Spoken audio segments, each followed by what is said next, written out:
Deep inside the forests of occupied Poland stood Treblinka extermination camp, a place built almost entirely around death, secrecy, and fear.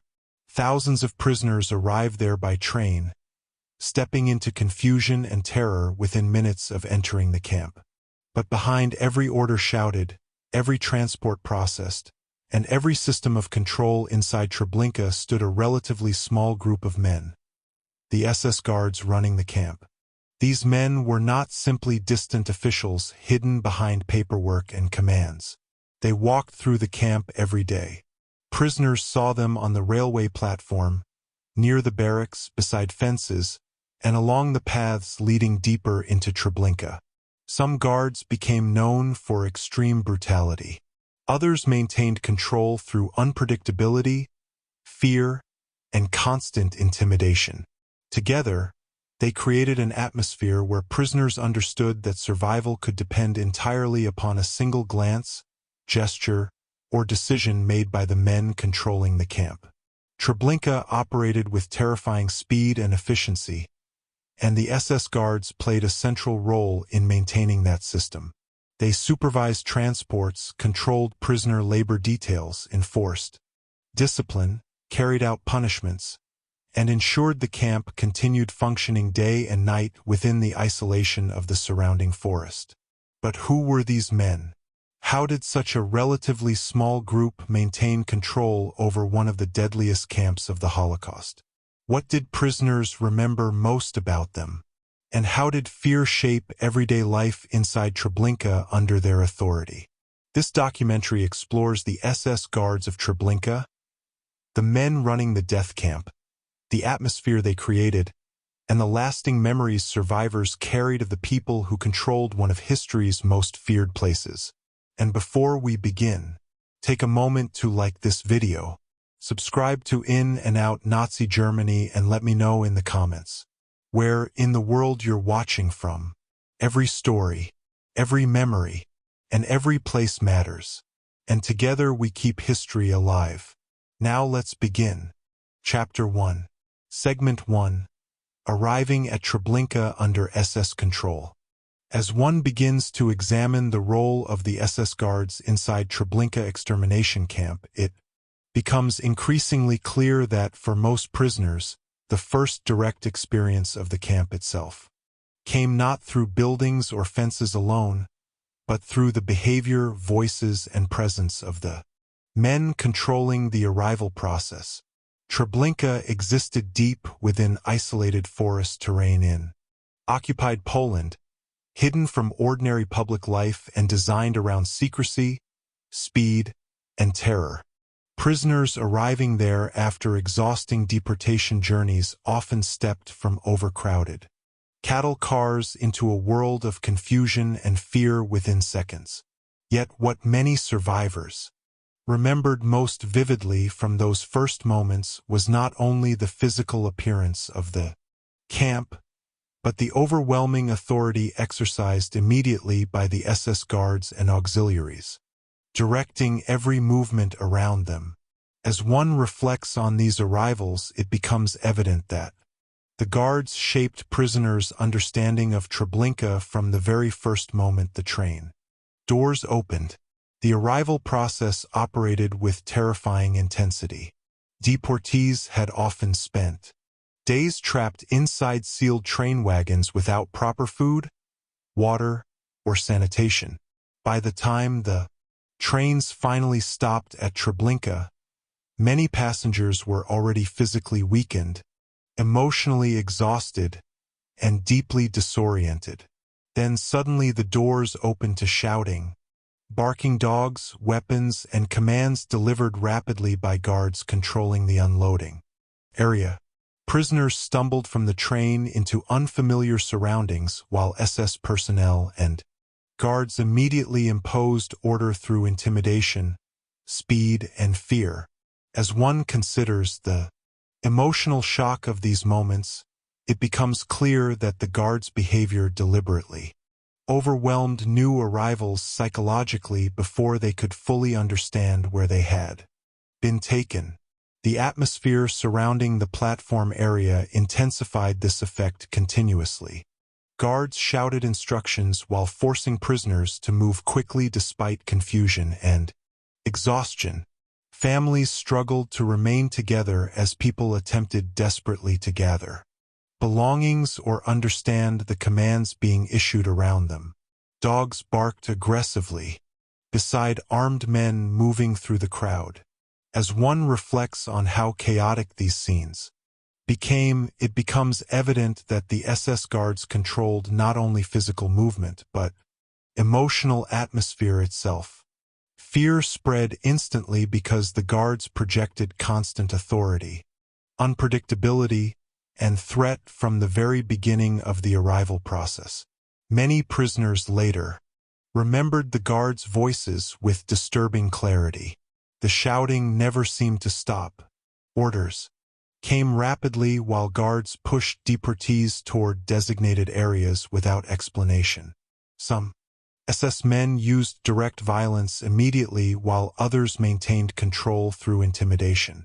An unpredictable behavior, as one considers how prisoners experienced these interactions while exhausted and disoriented, it becomes clear that the guards deliberately created emotional confusion designed to prevent organized resistance or understanding among arriving transports. Visibility inside the camp remained limited during these first moments as well. Treblinka's layout concealed much of its deeper structure from new arrivals. Fences, buildings, guard towers, and pathways appeared only partially visible while guards directed movement constantly away from opportunities to observe the camp carefully. As one reflects on this controlled environment, it becomes evident that the guards functioned as living extensions of the camp system itself. They shaped what prisoners saw, where they moved, how quickly events unfolded, and what emotional tone dominated every stage of arrival. The isolation of Treblinka deepened prisoners' dependence upon the guards' authority. Hidden within forests far from ordinary civilian visibility, the camp already felt disconnected from normal human life. Newly arrived deportees rarely possessed reliable information about where exactly they had been taken or what would happen next. Under such conditions, the SS guards became the immediate visible power defining reality inside the camp. Prisoners watched their expressions, movements, and reactions constantly because survival seemed suddenly tied to understanding the behavior of these armed men controlling every aspect of the environment. As one considers this psychological dependence, it becomes clear that fear inside Treblinka began not only through visible violence but through the overwhelming imbalance of power established instantly upon arrival. Some prisoners attempted desperately to interpret guard behavior in hopes of protecting family members or avoiding punishment.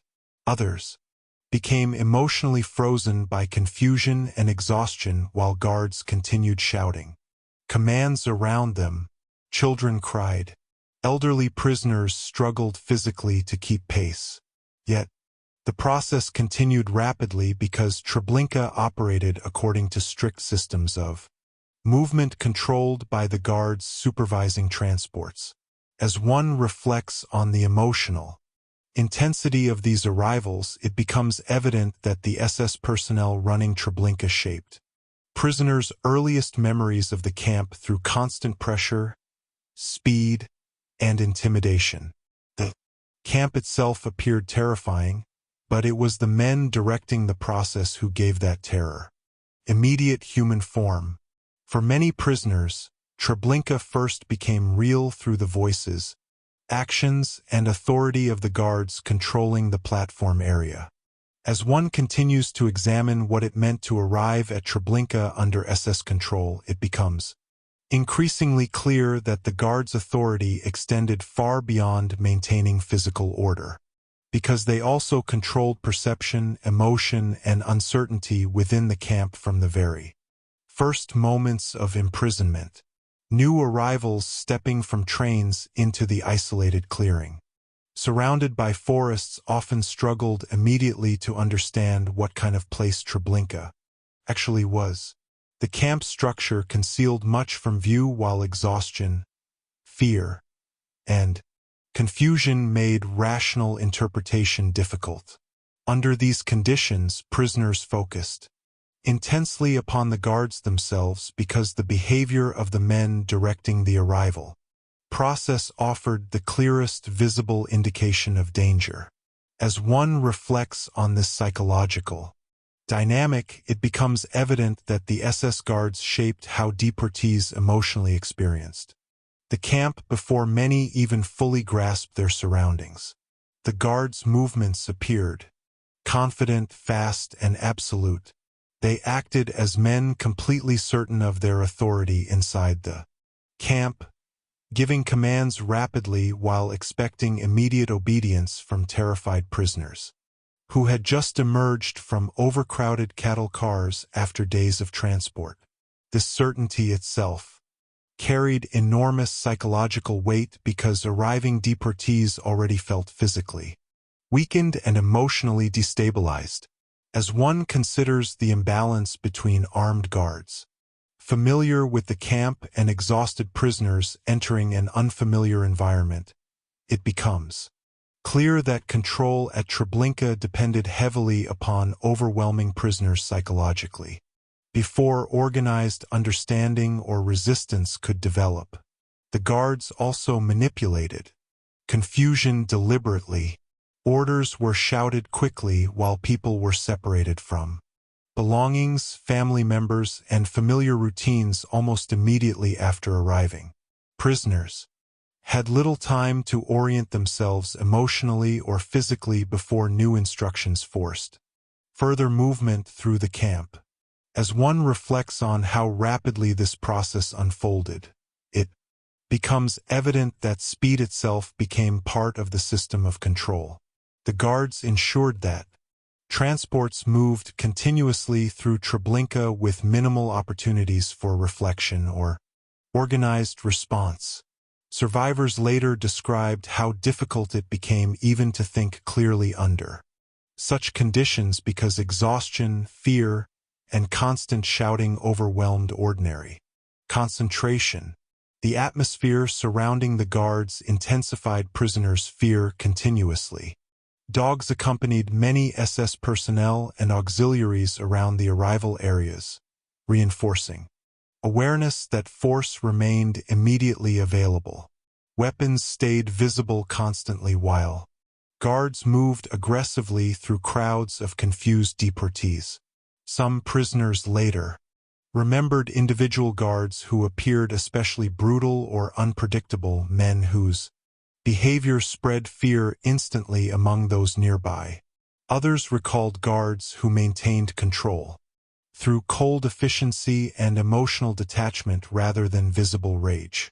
As one considers these differing behaviors, it becomes clear that prisoners studied the guards closely because understanding personalities and reactions seemed connected to survival itself. Inside Treblinka, people quickly learned that the moods, decisions, and unpredictability of the guards could affect every aspect of camp life. The isolated forest setting deepened the guards' authority further. Treblinka felt cut off from ordinary civilization almost immediately upon arrival.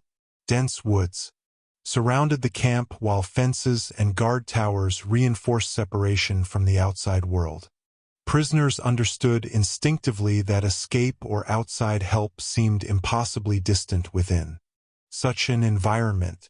As one reflects on this isolation, it becomes evident that the SS guards embodied the immediate visible power governing the entire camp space. There were no ordinary civilians nearby, no familiar institutions, and no visible alternatives to the authority represented by the armed men controlling movement inside the camp. Yet, even amid overwhelming fear, prisoners still attempted to interpret events emotionally and psychologically. Some searched desperately for signs that the guards might allow families to remain together. Others noticed contradictions between official explanations and the terrifying atmosphere surrounding the camp. As one considers these reactions, it becomes clear that arriving prisoners constantly balanced confusion against instinctive fear while trying to understand the intentions of the men running Treblinka. The guards therefore became central not only to camp operations, but to how prisoners emotionally understood reality inside the camp itself. Treblinka's terror did not emerge solely from fences, buildings, or isolation within forests. It emerged through the human behavior of the men enforcing the system, men whose voices, movements, weapons, and authority shaped every first impression prisoners carried of the camp from the moment the train doors opened. Chapter 1. Segment 2. The atmosphere the guards created.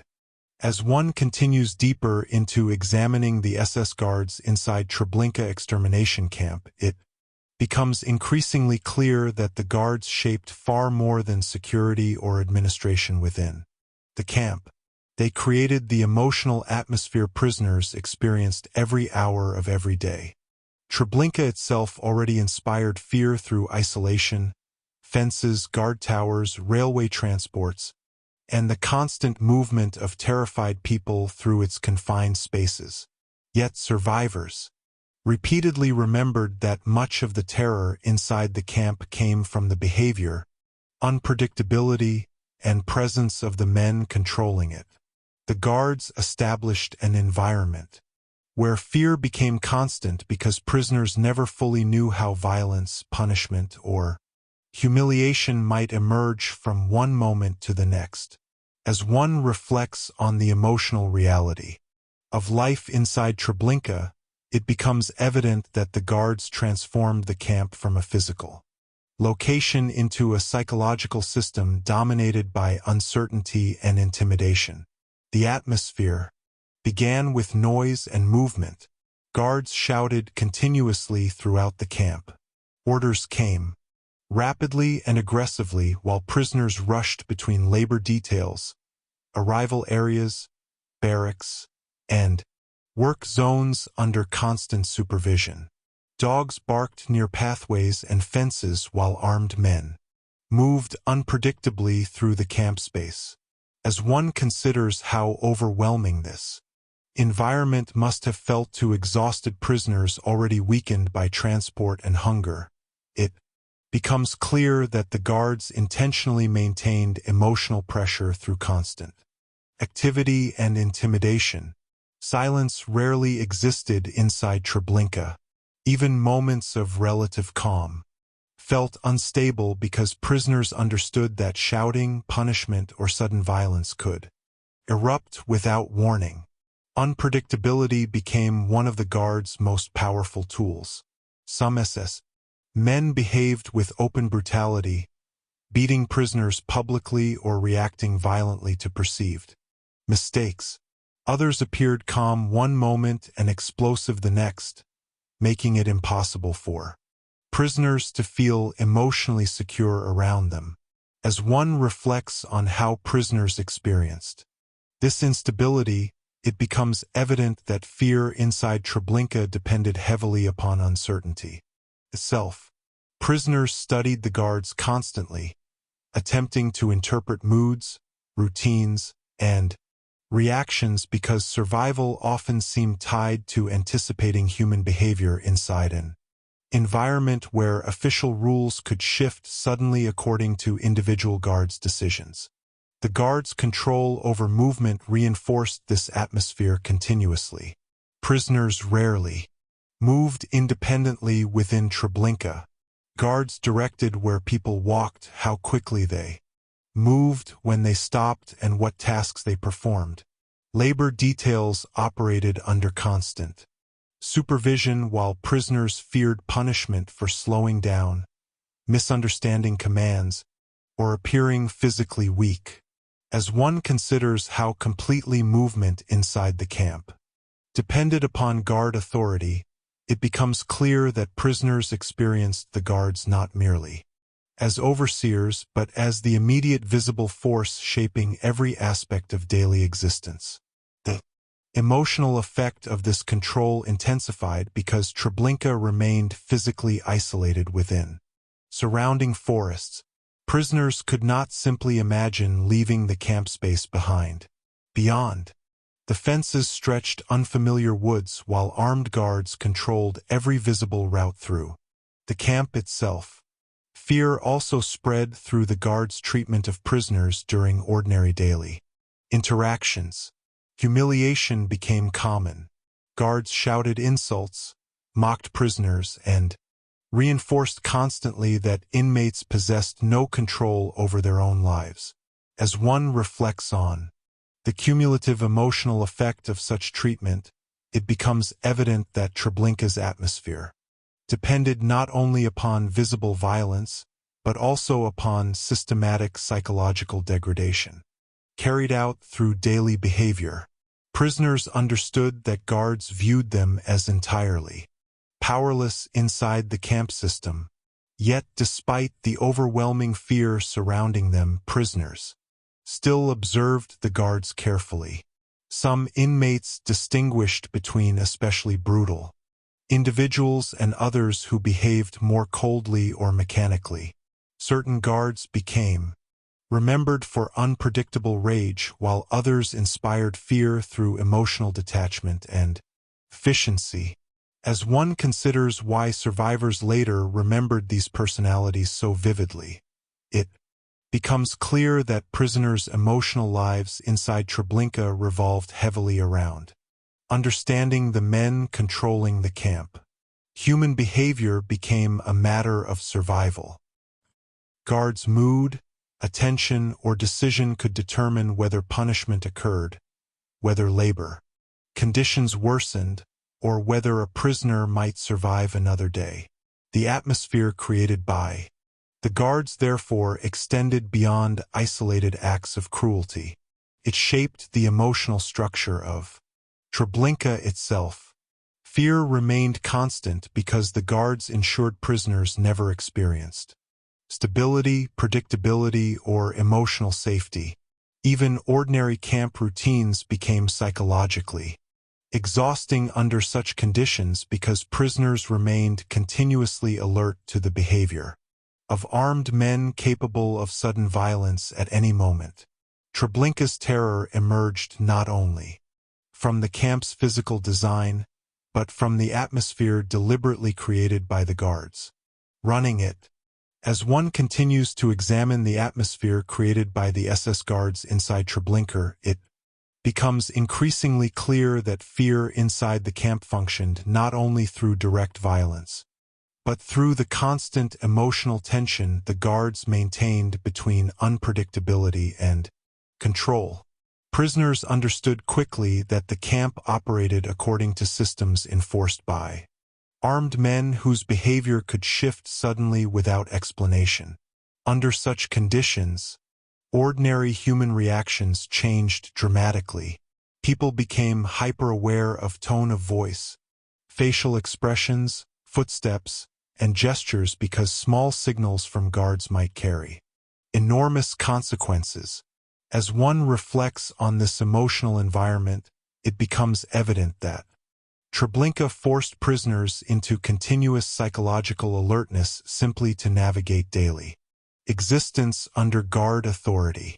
The guards dominated the visual and emotional landscape of the camp. Prisoners saw them near railway platforms, labor details, fences, barracks, storage areas, and pathways connecting different sections of Treblinka. Their constant presence reinforced awareness that surveillance extended everywhere.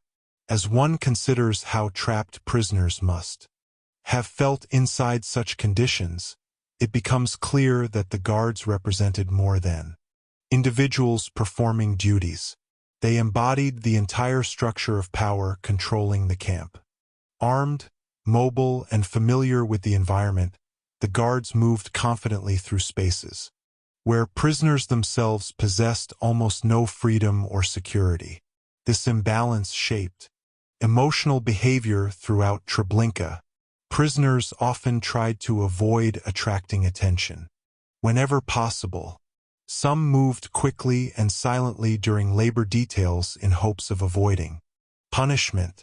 Others studied guard routines carefully, learning which individuals behaved most violently or unpredictably.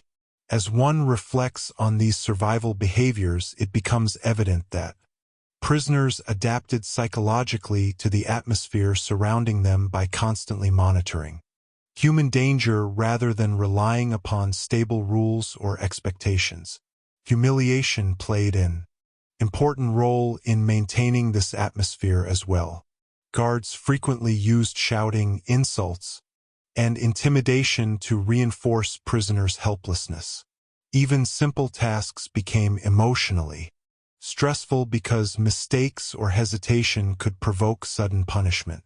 As one considers the cumulative effect of such treatment over time, it becomes clear that the guards shaped prisoners' emotional reality not only through isolated acts of brutality, but through relentless pressure, applied hour after hour. Treblinka became psychologically exhausting because prisoners never fully escaped awareness of the men controlling every movement around them. The isolated forest setting intensified the guards' authority even further. Hidden deep within occupied Poland, Treblinka already felt removed from ordinary civilization. Prisoners could not see nearby towns or ordinary civilian life beyond the camp fences. Surrounded by woods, guard towers, and armed patrols, the camp existed as its own closed environment where the guards appeared to control everything visible. As one reflects on this isolation, it becomes evident that prisoners experienced the guards almost as permanent features of the camp itself, inseparable from the pathways, fences, and structures surrounding them. Yet, despite this overwhelming atmosphere of fear, prisoners still attempted quietly to preserve fragments of humanity and emotional connection. Some whispered warnings about dangerous guards to newcomers. Others shared information about routines or tried to comfort terrified prisoners during moments of uncertainty. These acts reveal how deeply the guards' atmosphere affected emotional life inside Treblinka, because even small gestures of solidarity became meaningful within conditions dominated by intimidation. As one considers these fragile forms of resistance, it becomes clear that prisoners were not passive observers of the atmosphere around them. They continuously adapted emotionally, psychologically, and socially to survive under constant guard control. Ultimately, the atmosphere created by the SS guards reveals something essential about Treblinka itself. The camp's terror did not depend solely upon physical confinement or visible violence.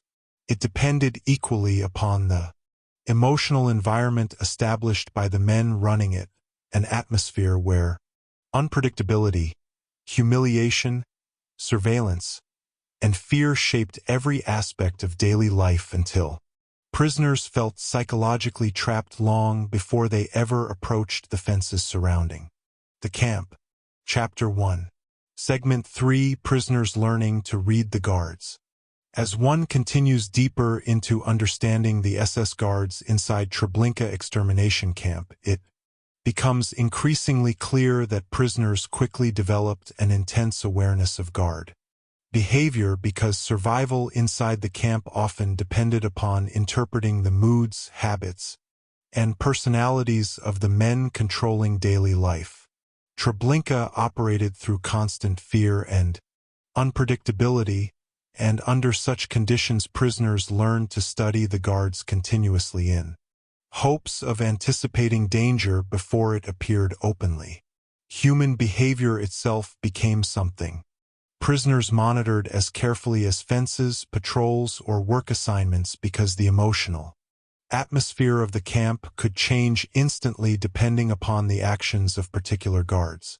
As one reflects on this psychological adaptation, it becomes evident that prisoners inside Treblinka lived within a world where reading other human beings became a critical survival skill. Newly arrived prisoners often entered the camp overwhelmed by confusion and fear. The shouting, barking dogs, rapid orders, and aggressive movement surrounding the arrival process left little time for reflection. Yet even within this chaos, prisoners began observing the guards. Almost immediately, some SS men appeared openly violent from the beginning, striking prisoners, without hesitation or reacting aggressively to minor delays. Others behaved more quietly but projected cold authority through controlled movement and emotional detachment. As one considers how carefully prisoners watched these differences, it becomes clear that inmates understood quickly that individual guard behavior could shape immediate survival conditions. Inside the camp, the guards did not function as identical figures in prisoners' memories. Survivors later described specific personalities, routines, and emotional patterns because prisoners spent enormous mental energy trying to interpret which men posed the greatest danger and under what circumstances. This constant observation affected emotional life inside Treblinka profoundly. Prisoners learned to notice subtle details most people outside such conditions might never consciously register: tone of voice, pace of footsteps, body posture, facial expressions, or even the way a guard carried a weapon could signal whether tension inside a work area might suddenly escalate. As one reflects on this heightened awareness, it becomes evident that life under SS control forced prisoners into continuous psychological vigilance. Even while exhausted from hunger, fear, and labor, inmates remained mentally alert because reading guard behavior seemed essential to avoiding punishment or violence whenever possible. Labor details especially intensified this need for observation. Prisoners assigned to work inside Treblinka spent long hours under direct guard supervision, carrying heavy loads, sorting belongings, maintaining camp areas, or performing physically exhausting tasks while fearing sudden punishment for slowing down or making mistakes. Under such conditions, prisoners watched guards carefully in order to anticipate mood changes or dangerous moments. Some inmates attempted to avoid drawing attention entirely by moving quickly and silently. Others quietly warned fellow prisoners about guards known for unpredictable violence. As one considers these survival behaviors, it becomes clear that prisoners developed informal systems of emotional intelligence shaped entirely by the camp environment.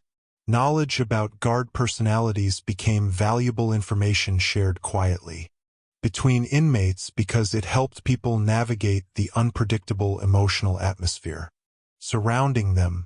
Prisoners also learned that unpredictability itself formed part of the guard's power. A guard who behaved calmly one moment might erupt violently the next without obvious explanation. This instability created constant emotional strain because prisoners understood they could never fully trust apparent safety or routine. As one reflects on this uncertainty, it becomes evident that Treblinka's psychological terror depended partly upon denying prisoners stable expectations about human behavior. Fear remained constant precisely because the guards controlled not only physical punishment, but emotional uncertainty as well. Yet despite this fear, prisoners still attempted to interpret patterns whenever possible. Some guards followed more recognizable routines while others appeared intentionally erratic. Certain SS men inspired fear through explosive rage, while others terrified prisoners through cold emotional distance and mechanical efficiency. As one considers why survivors later remembered these distinctions so Vividly, it becomes clear that prisoners organized much of their emotional world around understanding the men controlling the camp. Reading guard behavior became tied directly to questions of survival, danger, and moment-to-moment decision-making inside Treblinka. The camp's isolated environment deepened this dependence further. Hidden within forests far from ordinary public life, Treblinka offered prisoners almost no alternative systems of authority or protection. Guards dominated every visible aspect of existence within the camp space. Under such conditions, prisoners' emotional attention naturally focused heavily upon the personalities and actions of the men controlling movement, labor, punishment, and daily routines. Treblinka, therefore, forced prisoners into a state where understanding human behavior under terror became essential simply for enduring another day inside the camp. As one continues to examine how prisoners learned to read the guards inside Treblinka, it becomes increasingly clear that this constant observation shaped prisoners psychologically, because it forced them to live in a state of near-continuous emotional calculation. Under ordinary circumstances, people rarely need to analyze every gesture, tone, or movement of another human being in order to feel safe. Inside Treblinka, however, prisoners understood that even small changes in a guard's mood or attention could carry immediate consequences. As one reflects on this emotional pressure, it becomes evident that prisoners adapted to the camp environment by developing extreme sensitivity to human behavior around them. The guards' unpredictability demanded constant awareness. Some prisoners later described learning to recognize which guards became more dangerous during certain times of day, after drinking, or when camp operations became particularly tense. Others remembered how specific guards reacted aggressively to visible weakness, hesitation, or eye contact. As one considers these observations, it becomes clear that prisoners built mental maps not only of the camp's physical layout, but also of the personalities controlling different areas within it. Certain work assignments became feared partly because of the guards supervising them. Certain pathways or sections of Treblinka carried emotional tension because prisoners associated them with particularly violent individuals. Human behavior, therefore, became woven directly into the geography of fear inside the camp. Prisoners also learned how guards used emotional domination strategically. Some SS men shouted constantly, creating an atmosphere of chaos and intimidation around labor details or transport arrivals. Others remained quieter yet projected authority through calm cruelty or emotional detachment. As one reflects on these different styles of control, it becomes evident that prisoners feared not only visible rage, but also the cold unpredictability of guards who appeared emotionally unaffected by suffering around them. This emotional distance often intensified terror because prisoners struggled to predict reactions from individuals who seemed entirely disconnected from ordinary human empathy. Communication between prisoners frequently revolved around discussing guard behavior. New arrivals received warnings about especially dangerous individuals whenever opportunities arose. Labor prisoners exchanged information quietly about routines, moods, or changes in supervision. As one considers the importance of these conversations, it becomes clear that knowledge itself became a survival resource inside Treblinka. Prisoners could not eliminate danger, but understanding patterns within the guards' behavior sometimes helped them navigate certain situations more carefully. Yet this constant emotional alertness carried enormous psychological cost. Prisoners rarely relaxed mentally because attention to guard behavior became automatic and continuous. Even during moments without immediate violence, inmates remained focused upon.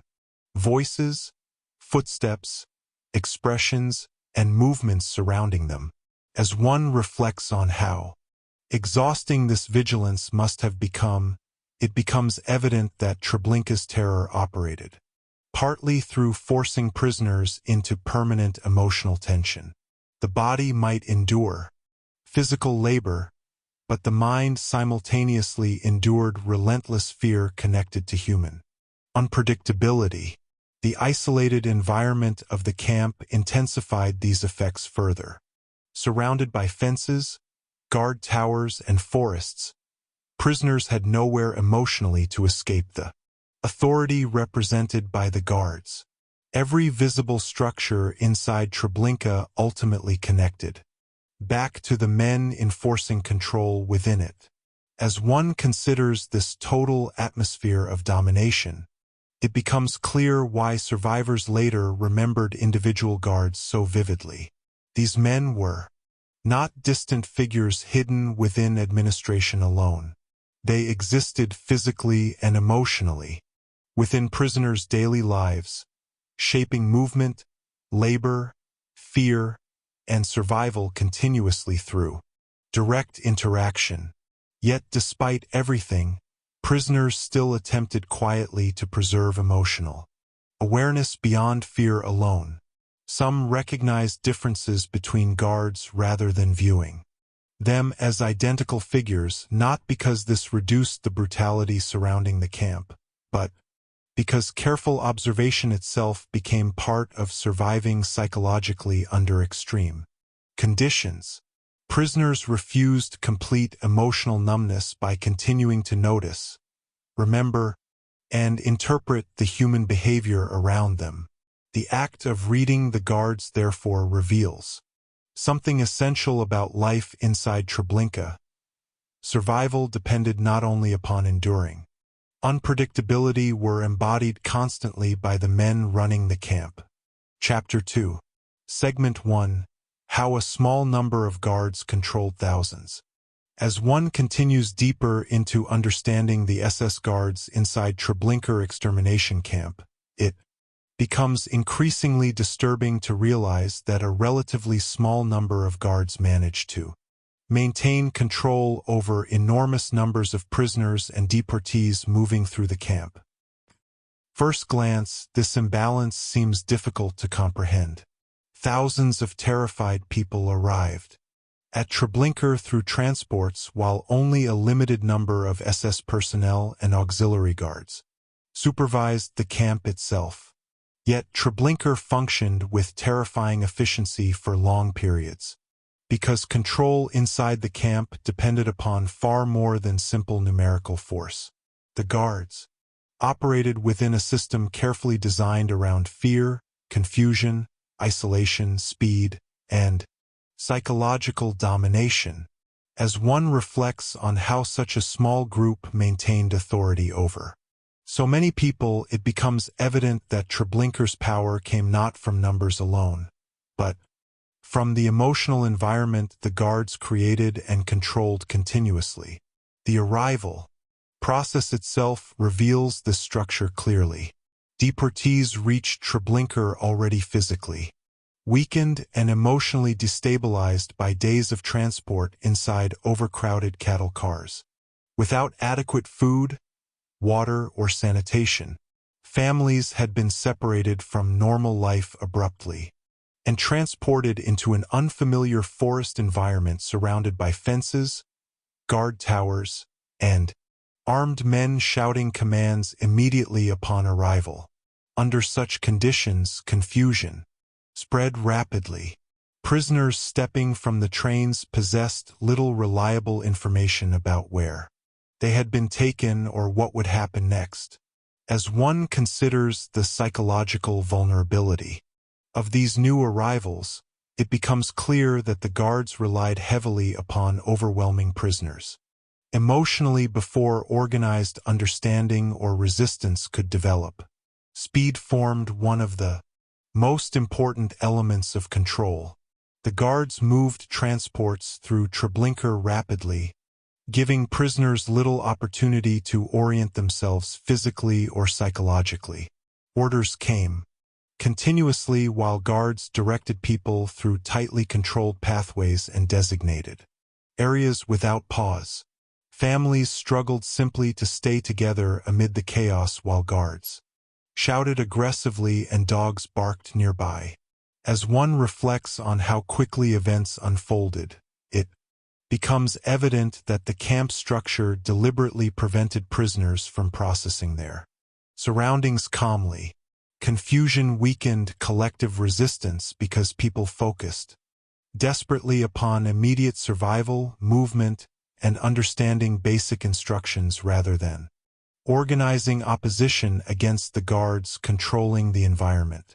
Fear also multiplied the guards' authority far beyond their actual numbers. Prisoners understood almost instantly that the guards possessed weapons, dogs, and complete control over movement within the isolated camp. Violence or punishment could erupt suddenly and unpredictably.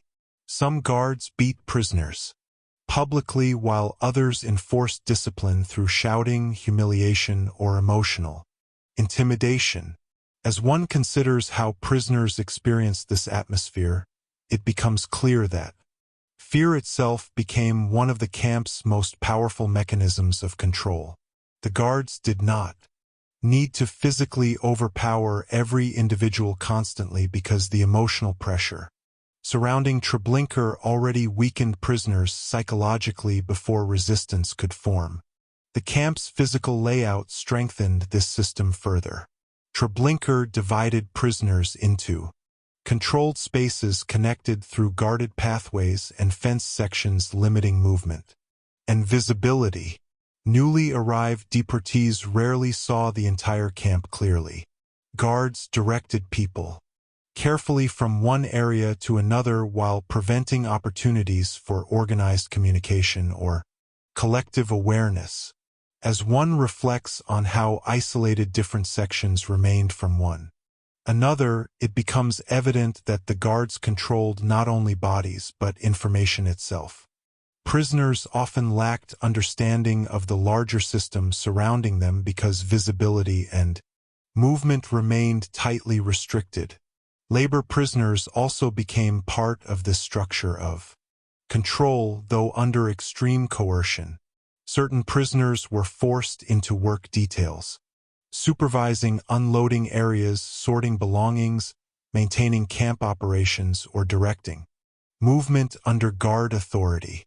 These labor systems reduced the number of guards required for daily operations while simultaneously deepening prisoners' emotional entrapment within the camp structure.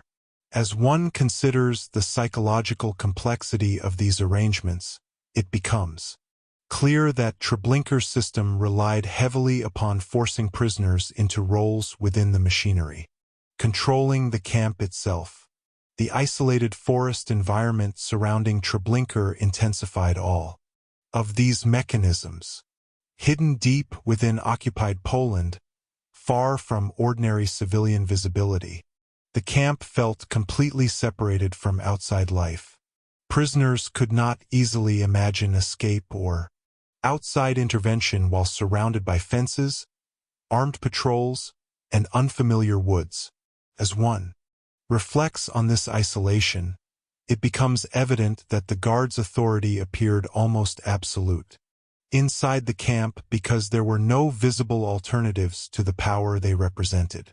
Treblinka therefore demonstrates how a relatively small group of guards maintained control not through numbers alone, but through carefully organized fear, speed, confusion, violence, isolation, and psychological domination shaping every aspect of camp life.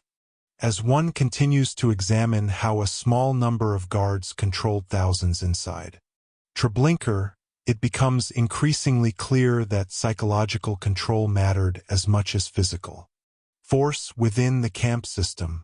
The guards did not rely solely upon weapons or direct violence to maintain authority.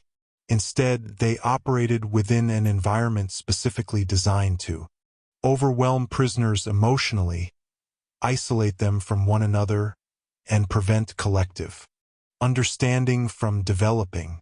As one reflects on the structure of power inside Treblinka, it becomes evident that fear and uncertainty multiplied the effectiveness of the guards far beyond what their numbers alone would suggest. Newly arrived deportees entered the camp already exhausted from transport and emotionally destabilized by separation, hunger, thirst, and confusion. They stepped into an environment where guards shouted continuously while movement happened at terrifying speed. Under such conditions, prisoners focused immediately upon survival, family members, and understanding basic instructions rather than questioning the broader system around them. As one considers how overwhelming these first moments must have been, it becomes clear that the guards' power depended heavily upon controlling emotional reactions from the instant prisoners arrived. Uncertainty played an enormous role in maintaining this control. Many deportees did not fully understand what Treblinka actually was when they first entered the camp. Visibility remained limited while guards controlled movement carefully. Through fenced pathways and designated areas, prisoners saw only fragments of the larger structure surrounding them. As one reflects on how little information most arrivals possessed, it becomes evident that confusion itself became part of the system of domination. People unable to understand their surroundings clearly struggled to organize resistance or even fully interpret the danger surrounding them. The guards' unpredictability strengthened this atmosphere continuously. Violence could occur suddenly and without warning. Some guards reacted explosively to small delays or perceived mistakes, while others maintained authority through cold emotional detachment and intimidation.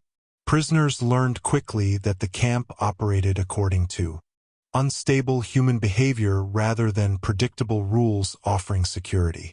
As one considers the emotional effect of such unpredictability, it becomes clear that Treblinka forced prisoners into constant psychological vigilance. Fear spread rapidly because nobody knew exactly when punishment or violence might erupt next. The camp's physical isolation also magnified guard authority enormously. Surrounded by forests and hidden from ordinary public life, Treblinka felt disconnected from the outside world. Prisoners could not look beyond the fences and imagine nearby rescue, witnesses, or escape routes easily. Instead, they saw armed guards, patrols, dogs, and towers reinforcing awareness that the camp remained under complete control. As one reflects on this environment, it becomes evident that the guards benefited psychologically from the isolation surrounding Treblinka because prisoners felt trapped not only physically, but emotionally as well. Labor systems inside the camp reinforced this structure further. Prisoners forced into work details under guard supervision often became responsible for carrying out exhausting tasks essential to camp operations. These labor arrangements allowed relatively few guards to oversee large groups because prisoners themselves, under coercion and threat of violence, performed much of the physical work required to maintain daily functions. As one considers the emotional complexity of this system, it becomes clear that Treblinka relied heavily upon forcing prisoners into situations where survival depended temporarily upon cooperation within the structure controlling them. Yet, despite these overwhelming mechanisms of domination, moments of resistance and emotional awareness still emerged. Prisoners observed guard routines, exchanged information quietly, and attempted to understand patterns within the camp system. Whenever possible, some recognized weaknesses in supervision or differences between individual guards. As one reflects on these acts of observation, it becomes evident that prisoners did not passively accept the emotional environment imposed upon them. Even under terrifying conditions, people continued thinking, analyzing, and searching for fragments of understanding. Inside the chaos surrounding Treblinka, ultimately the structure of power inside the camp reveals something deeply important about how the guards maintained control. Their authority depended not simply upon weapons or physical strength, but upon a carefully sustained atmosphere of fear, speed, isolation, uncertainty, and psychological exhaustion that shaped how prisoners experienced reality itself inside Treblinka. Chapter 2. Segment 2. The Guards, the Dogs, and Constant Fear. As one continues deeper into understanding the structure of power inside Treblinka extermination camp, it becomes increasingly clear that the SS guards maintained control not only through weapons and authority, but through an atmosphere of constant fear reinforced by aggressive patrol dogs that became deeply connected to prisoners' memories of the camp. Survivors repeatedly described how the guards and dogs together shaped the emotional reality of daily life inside Treblinka. The barking, sudden movement, shouting, and unpredictability surrounding these patrols created an environment where prisoners rarely experienced even brief moments of psychological safety. As one reflects on how fear operated inside the camp, it becomes evident that the dogs were not simply tools accompanying the guards. They became symbols of terror, themselves inseparable from the authority and violence controlling Treblinka. From the moment transports arrived, deportees encountered guards moving alongside barking dogs near railway, unloading areas and pathways leading deeper into the camp. Exhausted prisoners stepping from overcrowded cattle cars after days of transport often found themselves immediately surrounded by confusion, shouting, armed men, and animals trained to intimidate and attack. As one considers the emotional shock of these first encounters, it becomes clear that the combination of guards and dogs intensified fear instantly because it overwhelmed prisoners physically and psychologically at the same time. The barking echoed across the isolated camp environment while guards used aggressive commands and rapid movement to force deportees through controlled areas without pause. The unpredictability of the dogs deepened this atmosphere continuously. Prisoners never fully knew when barking might suddenly escalate into attack or when guards might direct the animals toward individuals moving too slowly or appearing physically weak. As one reflects on this uncertainty, it becomes evident that the presence of the dogs forced prisoners into heightened emotional vigilance even during ordinary daily movement inside the camp. Fear spread quickly because the animals represented danger that could erupt suddenly without warning. Unlike fences or towers remaining fixed in place, dogs moved unpredictably beside guards through pathways, labor areas, and transport zones, reinforcing awareness that control extended dynamically across every part of Treblinka. The isolated forest setting amplified these sounds and emotions further. Barking echoed sharply through the camp while guards shouted commands across crowded work details and unloading areas. Prisoners trapped inside this environment often described how difficult it became to escape the emotional pressure created by constant noise and movement. As one considers how exhausting such conditions must have been, it becomes clear that Treblinka's atmosphere depended heavily upon sensory overload. The guards and dogs ensured that prisoners remained emotionally unsettled through continuous intimidation, preventing moments of calm, where people might regain psychological stability or organize collective resistance. Labor. Prisoners experienced this fear especially intensely.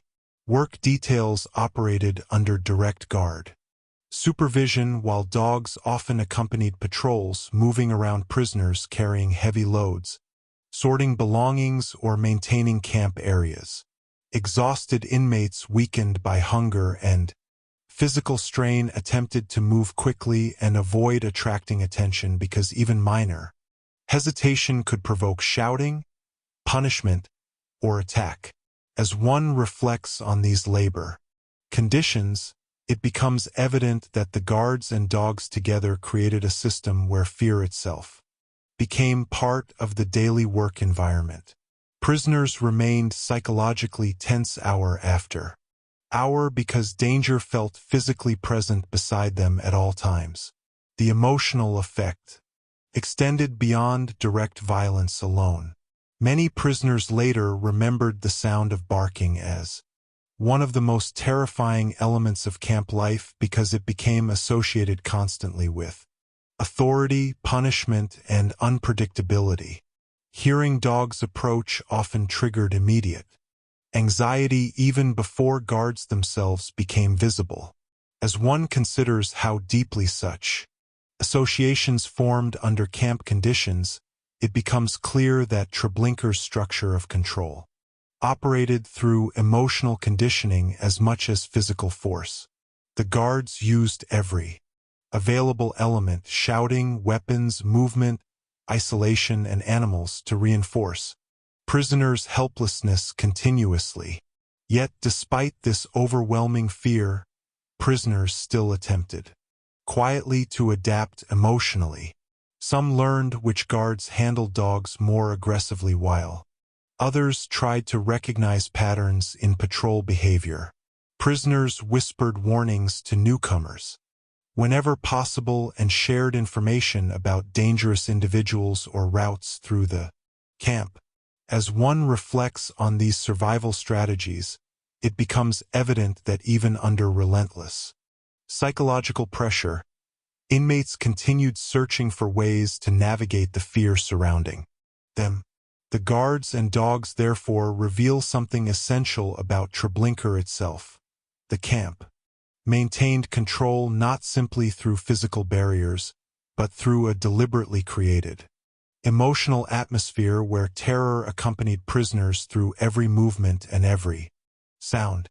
As one continues to examine the relationship between the guards, the dogs, and fear inside Treblinka, it becomes increasingly clear that this atmosphere affected prisoners psychologically in ways extending far beyond immediate physical danger. The constant presence of barking dogs beside armed guards transformed ordinary movement, labor, and even silence inside the camp into emotionally tense experiences. Prisoners learned quickly that fear inside Treblinka was never confined to isolated moments of punishment or violence alone.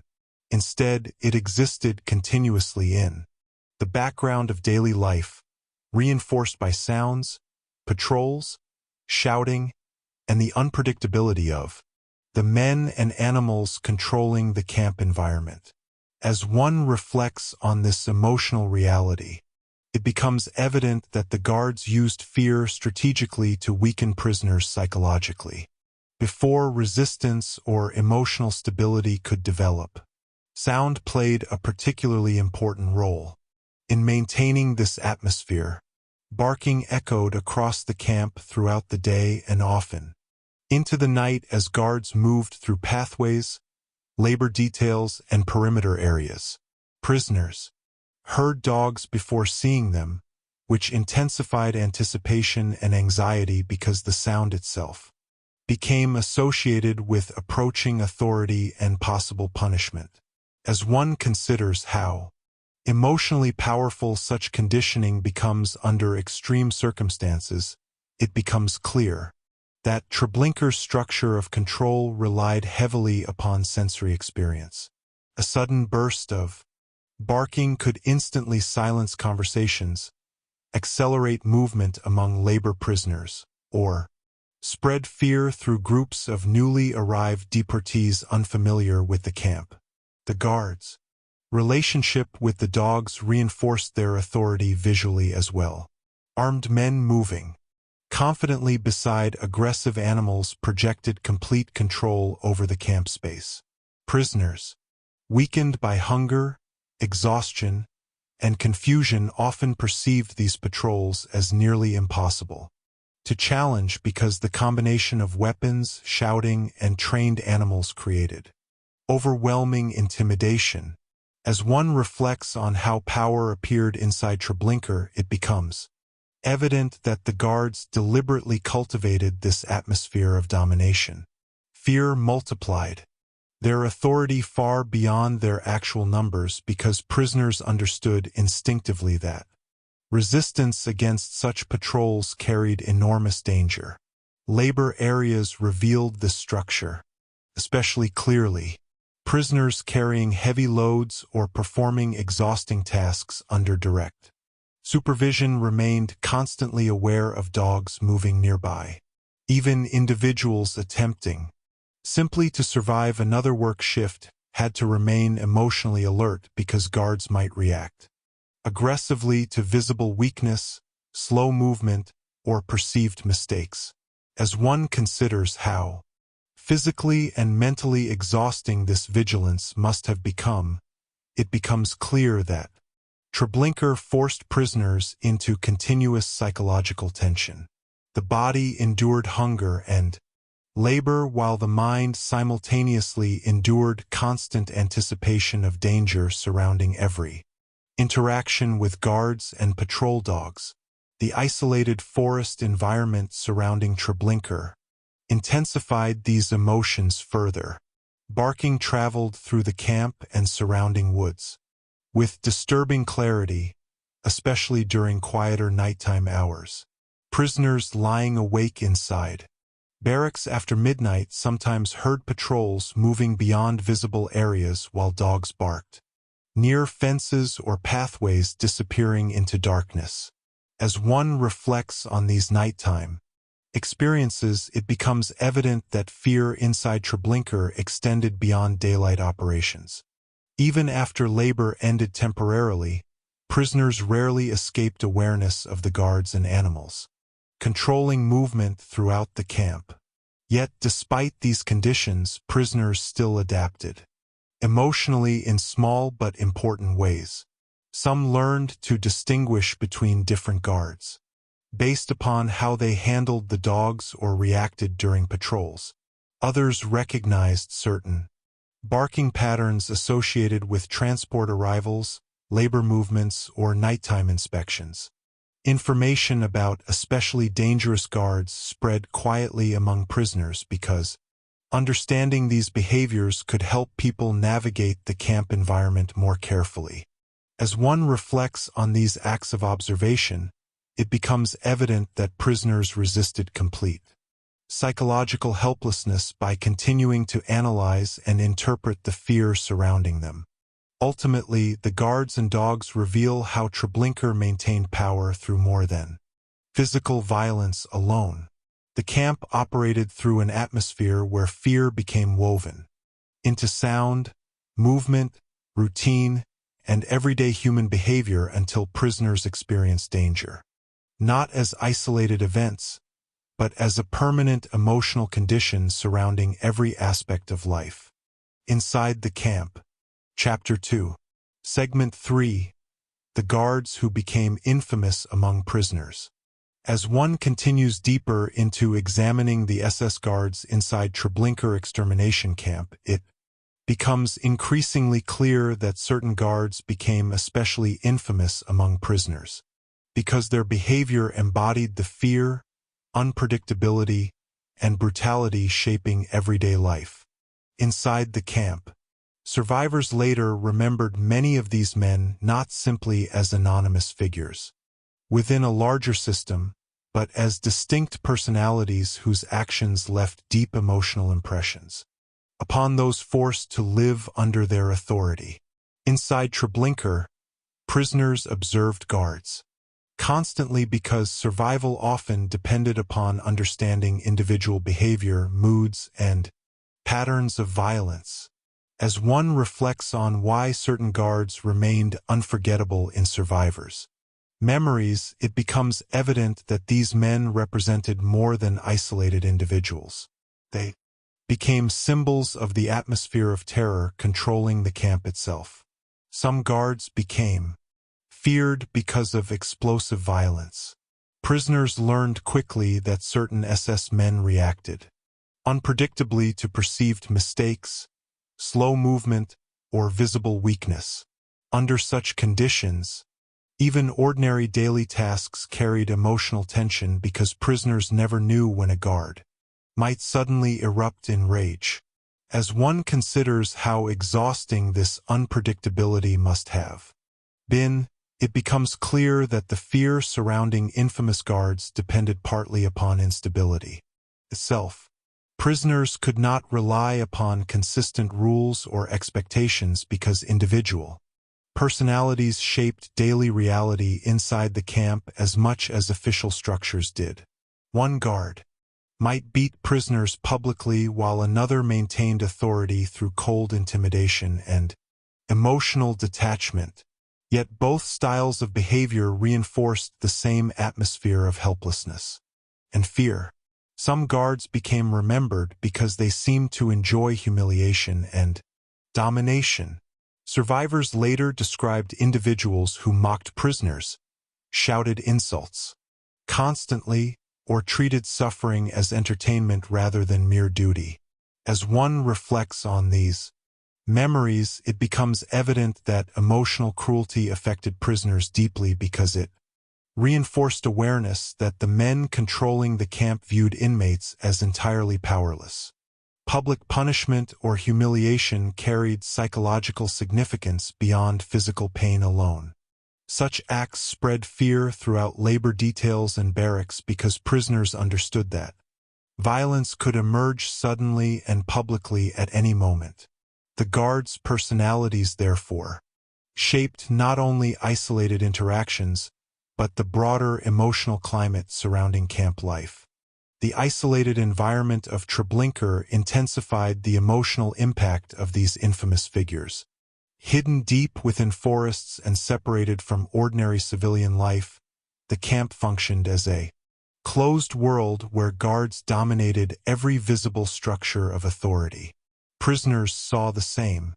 SS men repeatedly across railway platforms, labor details, pathways, and camp sections. As one considers how trapped prisoners must have felt inside this environment, it becomes clear that infamous guards became psychologically unavoidable. There was little opportunity emotionally to distance oneself from the men enforcing control because their presence extended throughout daily existence inside the camp. Labor prisoners experienced this especially strongly. Individuals assigned to work details often spent long hours under direct supervision from particular guards, whose behavior became terrifyingly familiar over time. Prisoners learned which men posed immediate danger, which individuals appeared especially volatile, and which guards exercised control through constant intimidation rather than open rage. As one reflects on this constant observation, it becomes evident that prisoners organized much of their emotional survival around reading the personalities surrounding them. Knowledge about infamous guards spread quietly through whispered warnings and shared experiences because understanding these individuals could help prisoners navigate certain situations more carefully. Yet even within this fear, prisoners continued noticing differences between guards rather than viewing them as identical figures. Some survivors later described particular SS men as unusually cruel, while others appeared more emotionally detached or bureaucratic in their behavior. As one considers why prisoners remembered these distinctions so clearly, it becomes evident that emotional awareness itself remained important for survival inside Treblinka. Prisoners continued analyzing human behavior, even under extreme conditions, because the camp forced them into continuous psychological calculation regarding danger and authority. The guards' reputations therefore became part of the camp's internal emotional geography. Certain names, faces, or voices triggered immediate fear among prisoners because repeated experiences had attached terror directly to individual personalities within the system controlling Treblinka. These infamous guards ultimately reveal something deeply important about how the camp functioned. Treblinka's terror did not emerge solely from fences, transports, or isolation within forests. It also emerged through human behavior, embodied by men whose actions shaped prisoners' daily emotional reality through violence, intimidation, unpredictability, and constant domination. As one continues to examine the guards who became infamous among prisoners inside Treblinka, it becomes increasingly clear that survivors remembered these individuals so vividly because daily life in the camp forced prisoners into direct and repeated contact with the personalities, enforcing the system around them.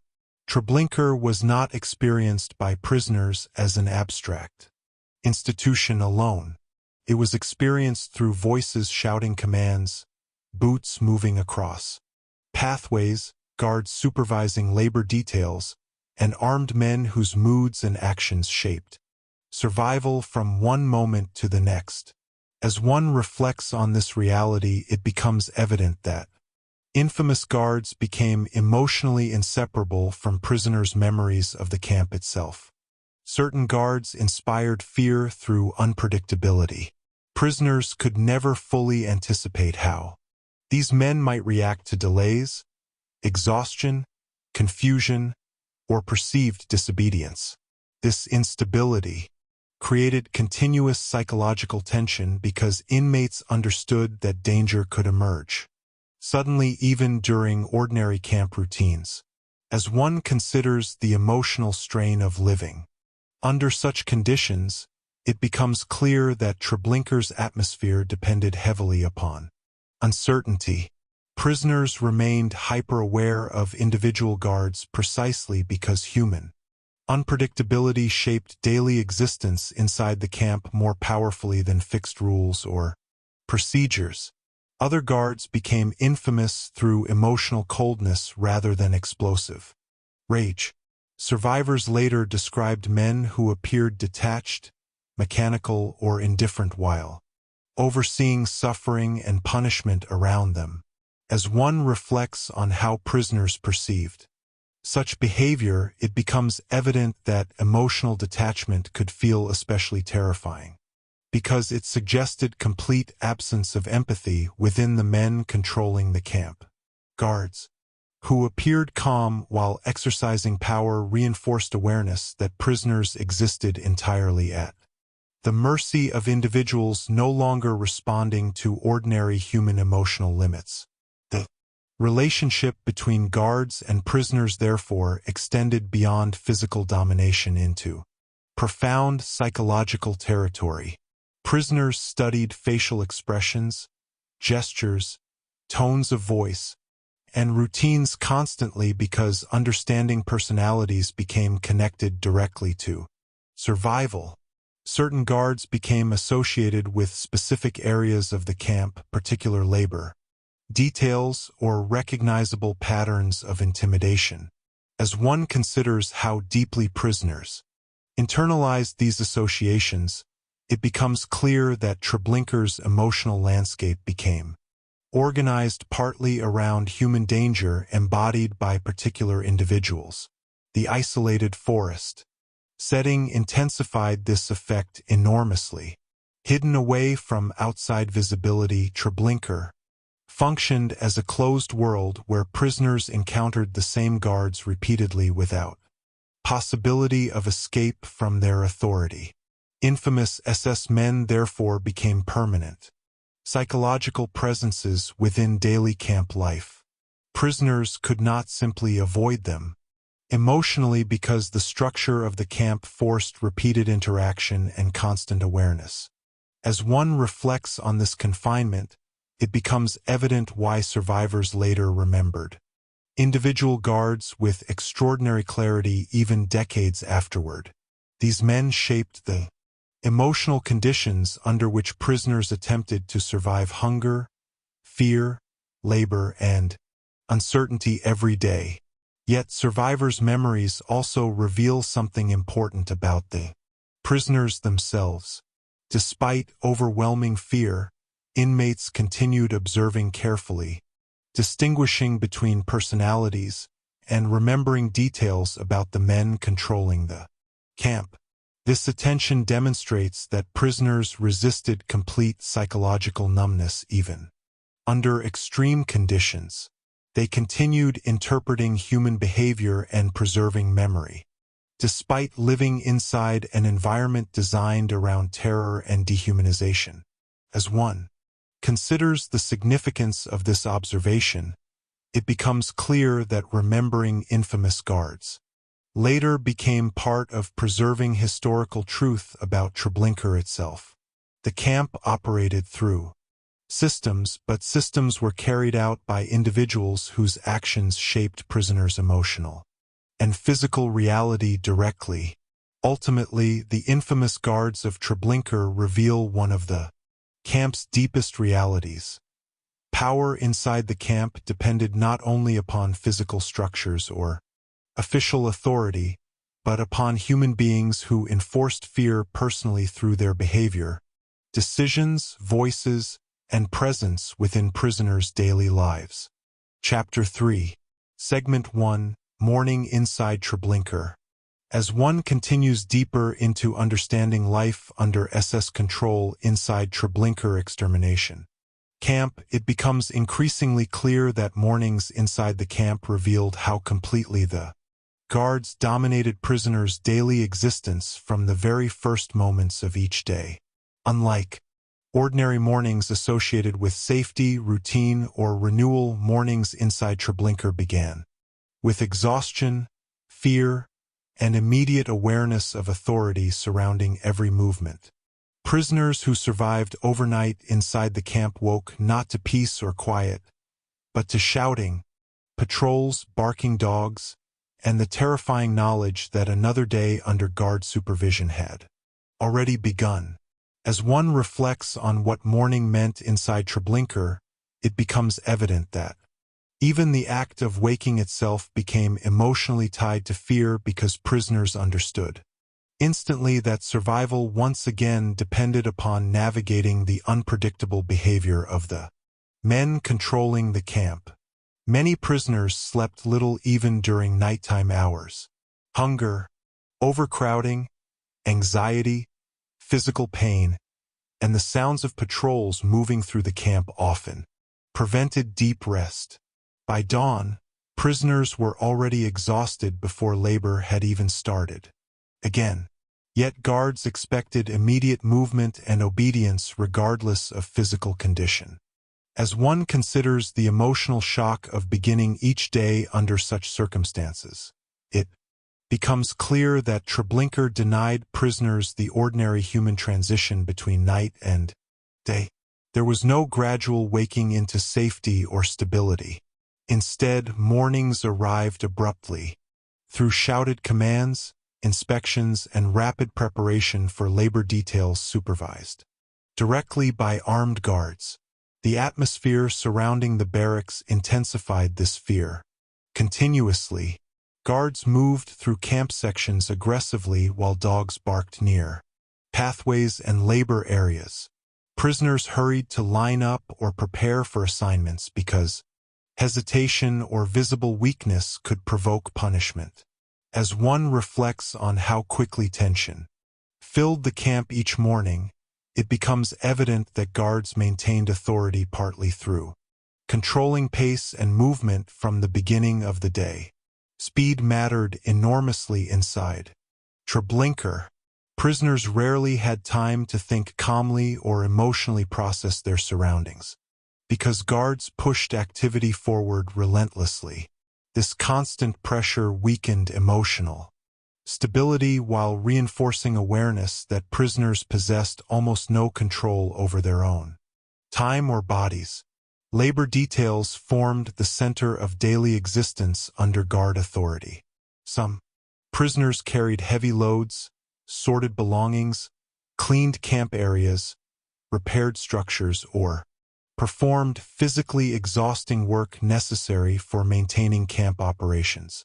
Others were forced into transport-related labor near arrival zones where trains continued bringing deportees into Treblinka.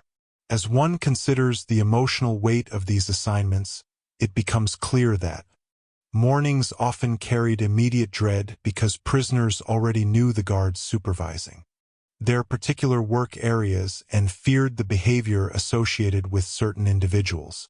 Some SS men became infamous for explosive violence during labor while others enforced discipline through constant humiliation and intimidation. Prisoners therefore entered each day not only fearing the physical demands ahead, but also anticipating the moods and unpredictability of the guards overseeing them. Sound shaped the emotional atmosphere of mornings profoundly. Barking dogs echoed through the camp while guards shouted orders across work details and pathways. Boots struck gravel rapidly as patrols moved between sections. Prisoners weakened by hunger and exhaustion rushed to keep pace under constant supervision. As one reflects on these sensory experiences, it becomes evident that mornings inside Treblinka felt emotionally overwhelming because fear arrived immediately upon waking and remained present through every visible and audible aspect of camp life. The guards dominated this environment completely. Prisoners watched them constantly, trying to interpret expressions, movements, or tones of voice, in hopes of avoiding punishment whenever possible. Even small interactions carried enormous emotional significance because prisoners understood that survival often depended upon reading guard behavior accurately. Yet, despite the relentless pressure surrounding mornings inside Treblinka, prisoners still attempted quietly to preserve fragments of emotional humanity. Some whispered warnings about dangerous guards to newcomers before labor began. Others exchanged brief words of encouragement or shared information about work details whenever opportunities appeared. As one reflects on these small acts, it becomes evident that prisoners resisted complete emotional collapse by maintaining fragile connections with one another even under overwhelming authority. Morning inside Treblinka therefore reveals something essential about life under the guards. Each day began not simply with work, but with immediate re-entry into a system of fear, speed, intimidation, and psychological domination shaping every hour prisoners remained alive inside the camp. As one continues to examine mornings inside Treblinka under SS control, it becomes increasingly clear that the beginning of each day functioned as a daily reassertion. Every prisoner trapped within the camp waking up inside Treblinka did not mean entering a predictable routine offering stability or comfort. Instead, dawn signaled immediate return to an environment where fear governed movement, speech, labor, and emotional survival itself. Prisoners understood from the first sounds of the morning that the guards once again controlled every visible aspect of existence around them. As one reflects on this reality, it becomes evident that mornings inside the camp reinforced psychological domination continuously because prisoners started each day already exhausted, hungry, and emotionally tense before labor had even begun. The guards used movement and speed strategically during these morning hours. Prisoners were expected to prepare quickly, line up rapidly, and move immediately toward assigned labor. Details under constant supervision. Delays or visible weakness could attract dangerous attention from guards already feared for unpredictable reactions and violent behavior. As one considers how fragile prisoners' physical condition often became due to starvation and exhaustion, it becomes clear that simply surviving the pace demanded each morning required enormous effort. Yet the guards rarely showed concern for physical suffering. Instead, they maintained pressure. Through shouting, intimidation, and visible authority reinforced by weapons and dogs moving. Throughout the camp, labor assignments themselves shaped how prisoners emotionally experienced the morning. Some work details involved carrying heavy materials or maintaining sections of the camp under direct supervision from particularly feared guards. Others operated near arrival areas where new transports entered Treblinka, exposing prisoners to the confusion and terror of newly arrived deportees each day. As one reflects on the emotional burden of these routines, it becomes evident that prisoners woke each morning already anticipating specific dangers connected to particular guards or assignments.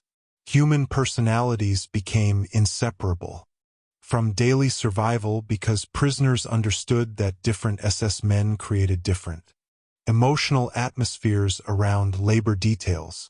Certain guards inspired immediate fear through explosive rage, while others terrified prisoners through cold unpredictability or humiliating treatment. Sound continued playing an enormous role in shaping these mornings. The barking of dogs often signaled patrol movement before guards themselves became fully visible. Shouted commands echoed across the camp while prisoners hurried between barracks and work areas. As one considers how overwhelming this environment must have felt to starving and sleep-deprived inmates, it becomes clear that Treblinka's mornings operated through sensory pressure as much as physical force. Fear spread rapidly because prisoners could hear authority surrounding them constantly. Silence rarely existed long enough for emotional calm or reflection.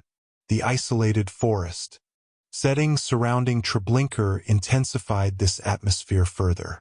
Morning light revealed fences, towers, pathways, and armed patrols within a camp hidden deep inside the woods far from ordinary public life. Prisoners could see immediately upon waking that escape or outside intervention remained unimaginably distant within such an environment. As one reflects on this isolation, it becomes evident that the guards benefited psychologically from the camp's location. Because prisoners experienced the SS authority surrounding them as nearly absolute inside the closed world of Treblinka. Yet despite overwhelming exhaustion and fear, prisoners still adapted emotionally to these morning routines in small but meaningful ways. Some learned which guards became especially dangerous during certain tasks or times of day. Others exchanged quick warnings or advice before work began. Prisoners observed constantly because understanding the guards' moods and habits could sometimes help them navigate the camp environment more carefully. As one reflects on these acts of awareness, it becomes evident that even under extreme conditions, inmates continued thinking strategically and emotionally rather than surrendering completely to helplessness. Morning inside Treblinka therefore reveals how daily life under the guards operated not merely through isolated acts of violence, but through constant emotional pressure shaping every movement from the first moments prisoners opened their eyes each day. Chapter 3. Segment 2. Punishments and Public Fear. As one continues deeper into understanding daily life under SS control inside Treblinka extermination camp, it becomes increasingly clear that punishment inside the camp served purposes extending far beyond immediate discipline alone. The guards used punishment publicly and unpredictably to create a permanent atmosphere of fear surrounding every aspect of prisoner life. Violence inside Treblinka was not experienced by inmates merely as isolated incidents, occurring occasionally after specific rule violations.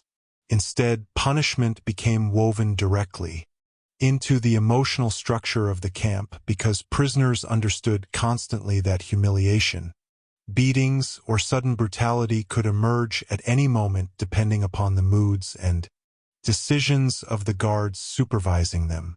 As one reflects on how punishment functioned inside Treblinka, it becomes evident that public fear itself became one of the guards' most effective tools for maintaining control over thousands of terrified prisoners. The unpredictability of punishment shaped emotional life inside the camp profoundly. Prisoners often did not know exactly which actions might provoke violence or how severely guards might react to delays, exhaustion, misunderstanding, or visible weakness. Some SS men became notorious for explosive anger and public beatings, while others enforced control through cold intimidation combined with sudden acts of cruelty. As one considers the psychological effect of such instability, it becomes clear that Treblinka forced prisoners into continuous emotional vigilance because survival depended partly upon anticipating human behavior inside an environment where rules shifted constantly according to individual guards' moods. Labor details especially exposed prisoners to this atmosphere. Exhausted inmates carrying heavy materials, sorting belongings, cleaning camp sections, or performing physically demanding tasks under direct supervision remained terrified of attracting negative attention. Hunger and physical weakness made mistakes difficult to avoid, yet guards frequently treated visible exhaustion itself as grounds for humiliation or violence.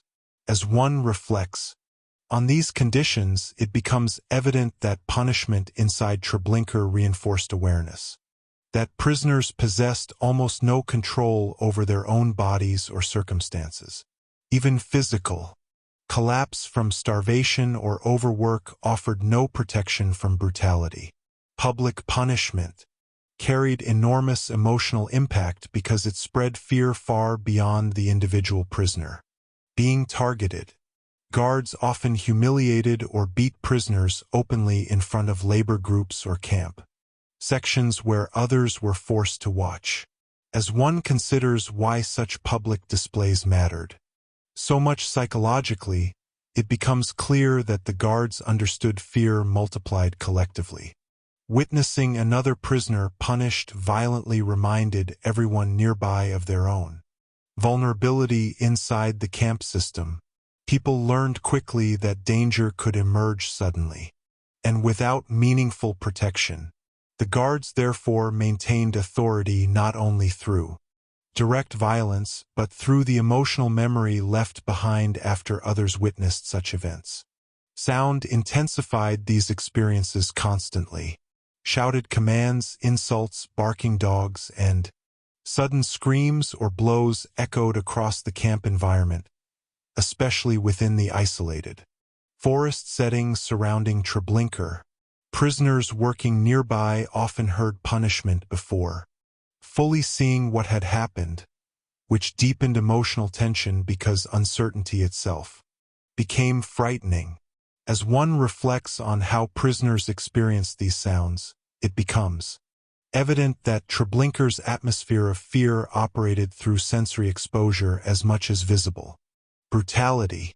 Even hearing guards' voices rise suddenly nearby could trigger immediate anxiety, because prisoners associated certain tones, footsteps, or barking patterns with approaching violence. The guards also used humiliation strategically alongside physical punishment. Prisoners were shouted at publicly, insulted, mocked, and forced into degrading situations, reinforcing their helplessness under camp authority. As one considers the emotional consequences of such treatment, it becomes clear that Treblinka's structure of fear depended partly upon breaking ordinary human dignity. Public humiliation weakened emotional resistance because prisoners were reminded repeatedly that guards exercised complete power over movement, labor, and physical safety within the camp. Yet, despite these terrifying conditions, prisoners still adapted, emotionally in quiet ways whenever possible. Labor inmates warned one another about especially dangerous guards or tense situations. Some prisoners attempted to move quickly and avoid attention, while others learned to recognize signs that violence might erupt nearby. As one reflects on these survival strategies, it becomes evident that even under relentless fear, prisoners continued analyzing and navigating the human environment surrounding them rather than surrendering entirely to emotional paralysis. Punishment inside Treblinka therefore reveals something essential about how the guards maintained control. Fear spread most effectively when violence remained public, unpredictable, and emotionally visible to everyone trapped inside the camp. As one continues to examine punishments and public fear inside Treblinka, it becomes increasingly clear that the guards relied heavily upon emotional intimidation to maintain authority. Because fear itself often controlled prisoners more effectively than constant physical force alone. The camp operated within an atmosphere where inmates expected danger continuously, even during ordinary labor routines or brief interactions with guards. As one reflects on this emotional environment, it becomes evident that public punishment served as a warning system reinforcing helplessness across the entire prisoner population. Violence directed at one individual immediately affected everyone nearby because prisoners recognized instinctively that the same treatment could happen to them at any moment. This awareness shaped behavior throughout Treblinka. Prisoners moved carefully, watched guards constantly, and attempted desperately to avoid attracting attention because the emotional consequences of public punishment spread far beyond the immediate physical event. The guards understood the psychological power of visibility. Punishments occurring openly in front of labor details or transport groups reinforced the sense that authority inside Treblinka remained absolute and unpredictable. As one considers how emotionally overwhelming these scenes must have felt to starving and exhausted prisoners, it becomes clear that public violence damaged psychological stability continuously. Prisoners learned not only to fear direct punishment, but also to fear witnessing punishment itself, because seeing another inmate beaten, humiliated, or terrorized reinforced awareness of universal vulnerability inside the camp. Labor details remained especially tense because guards supervised work constantly while reacting aggressively to perceived mistakes or slowing pace. Prisoners, weakened by hunger, struggled physically to maintain exhausting workloads, yet visible exhaustion itself could provoke dangerous attention from guards known for brutality or explosive anger. As one reflects on the emotional impossibility of these conditions, it becomes evident that Treblinka forced prisoners into situations where survival required maintaining impossible physical expectations under permanent threat of punishment. Fear therefore became inseparable from labor itself. The guards' personalities shaped this atmosphere profoundly. Certain SS men became infamous among prisoners precisely because their behavior appeared especially cruel, unstable, or humiliating. Prisoners exchanged warnings quietly whenever opportunities arose, because understanding which guards posed greatest danger mattered enormously for emotional survival. As one considers these whispered conversations, it becomes clear that inmates developed shared emotional knowledge about fear inside the camp. The names, voices, and movements of particular guards became psychologically charged because repeated experiences had attached terror directly to certain individuals within Treblinka's structure of power. Sound continued intensifying this atmosphere every day. Barking dogs shouted commands, sudden screams, and the sharp noise of violence carried across camp sections quickly. Prisoners often reacted emotionally to sounds alone because hearing aggression nearby immediately triggered anticipation of punishment or danger. As one reflects on this sensory environment, it becomes evident that Treblinka conditioned prisoners psychologically through constant exposure to fear. Signals embedded within daily camp life. Even moments without direct violence remained emotionally unstable because inmates expected brutality could erupt without warning. The isolated forest settings surrounding the camp deepened this fear further. Hidden away from ordinary civilian life, Treblinka functioned as a closed environment where guards exercised nearly total visible authority over prisoners trapped inside fences and patrol routes. Public punishment within such isolation reinforced the feeling that no outside witness or protection existed beyond the camp. As one considers how trapped prisoners must have felt emotionally, it becomes clear that the guards benefited psychologically from the camp's hidden location because fear operated more effectively when inmates perceived no realistic escape from the authority surrounding them. Yet even amid this relentless atmosphere, prisoners still attempted quietly to preserve fragments of emotional resilience. Some comforted terrified inmates after punishments occurred. Others exchanged information or warnings, helping fellow prisoners navigate dangerous situations more carefully. These acts reveal that although fear dominated Treblinka, prisoners continued resisting complete emotional destruction by maintaining human awareness and solidarity whenever possible. Punishments and public fear therefore reveal one of the deepest realities about daily life. Under the guards, Treblinka's power depended not simply upon physical violence itself, but upon the emotional terror created when prisoners understood that brutality could appear suddenly, publicly, and unpredictably at any moment inside the camp. Chapter 3. Segment 3. The prisoners forced to work beside them. As one continues deeper into understanding daily life inside Treblinka extermination camp, it becomes increasingly clear that some of the most psychologically difficult experiences for prisoners came from being forced to work directly beside the SS guards controlling the camp. Treblinka depended heavily upon prisoner labor for maintaining daily operations, and many inmates spent long hours under constant guard supervision carrying out exhausting and emotionally devastating tasks while surrounded by men whose authority dominated every aspect of camp life. These prisoners did not encounter the guards only during punishments or transport arrivals.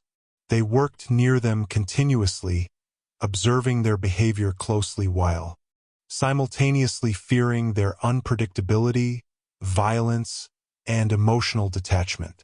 As one reflects on this daily proximity, it becomes evident that prisoners inside Treblinka endured not only physical exhaustion, but also constant psychological pressure created by direct interaction with the men running the camp.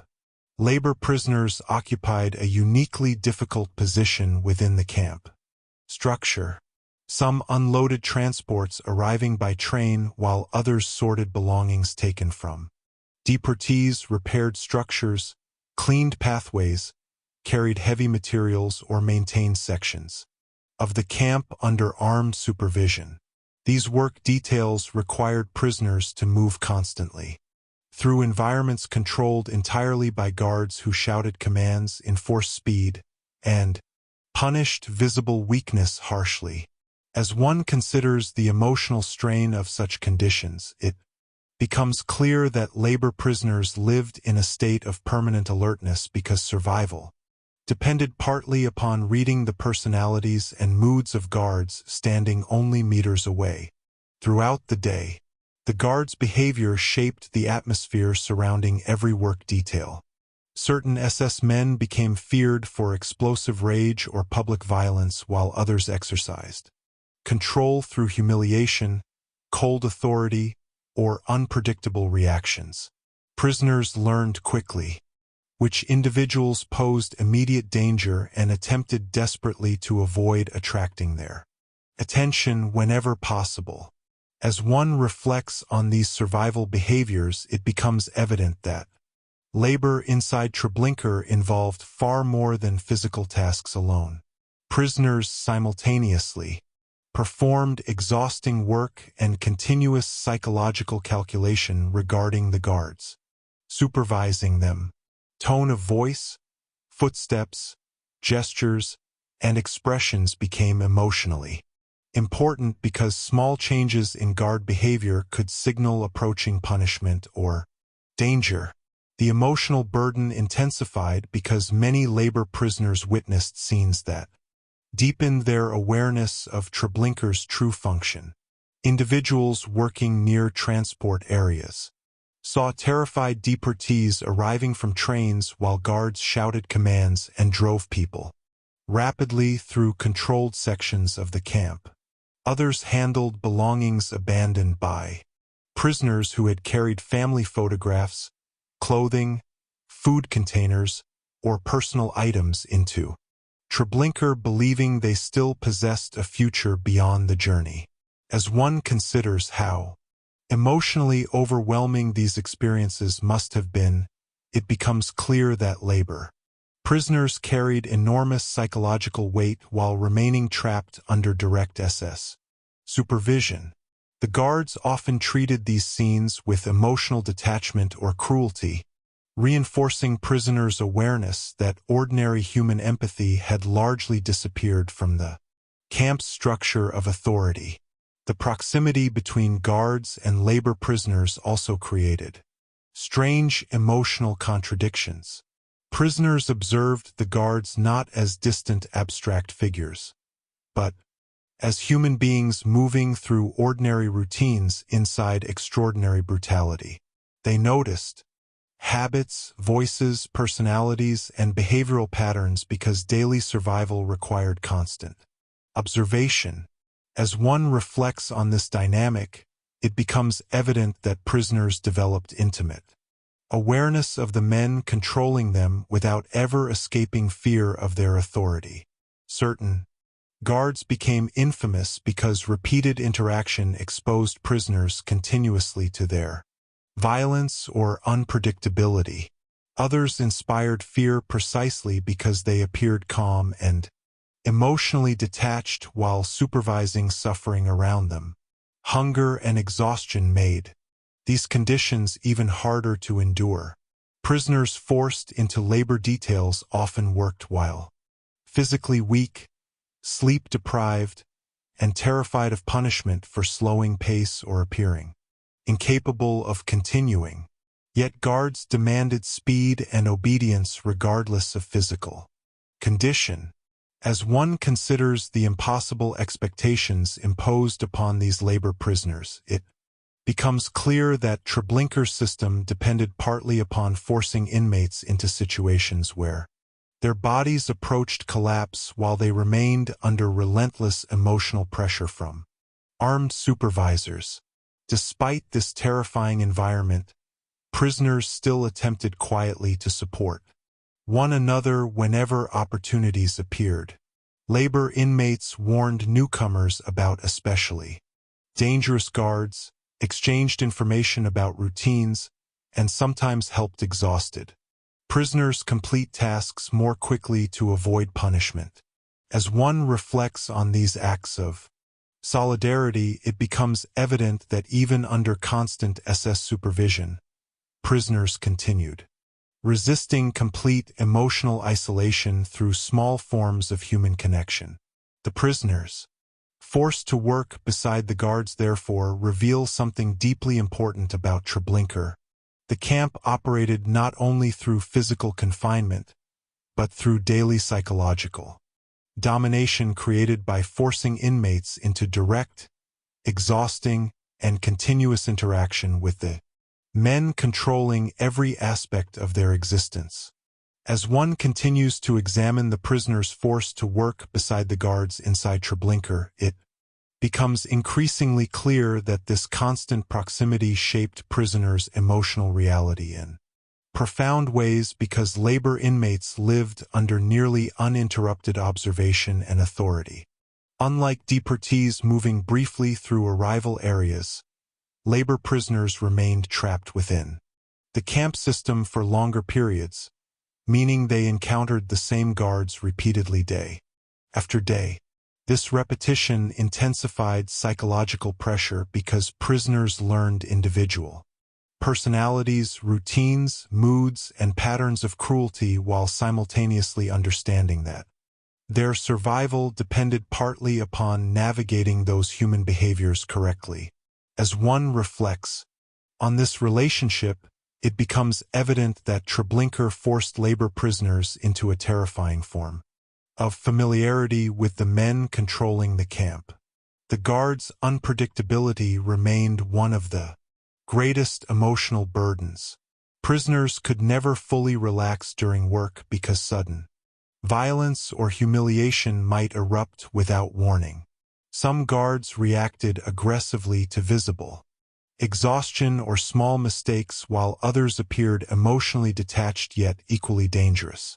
As one considers how mentally exhausting it must have been to work under such unstable authority, it becomes clear that labor prisoners survived within a constant state of psychological vigilance.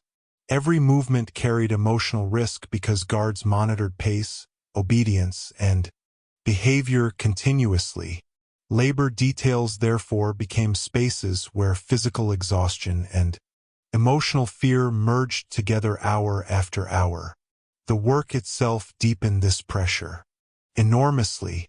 Prisoners sorting belongings or working near transport zones encountered constant reminders of the human suffering surrounding Treblinka.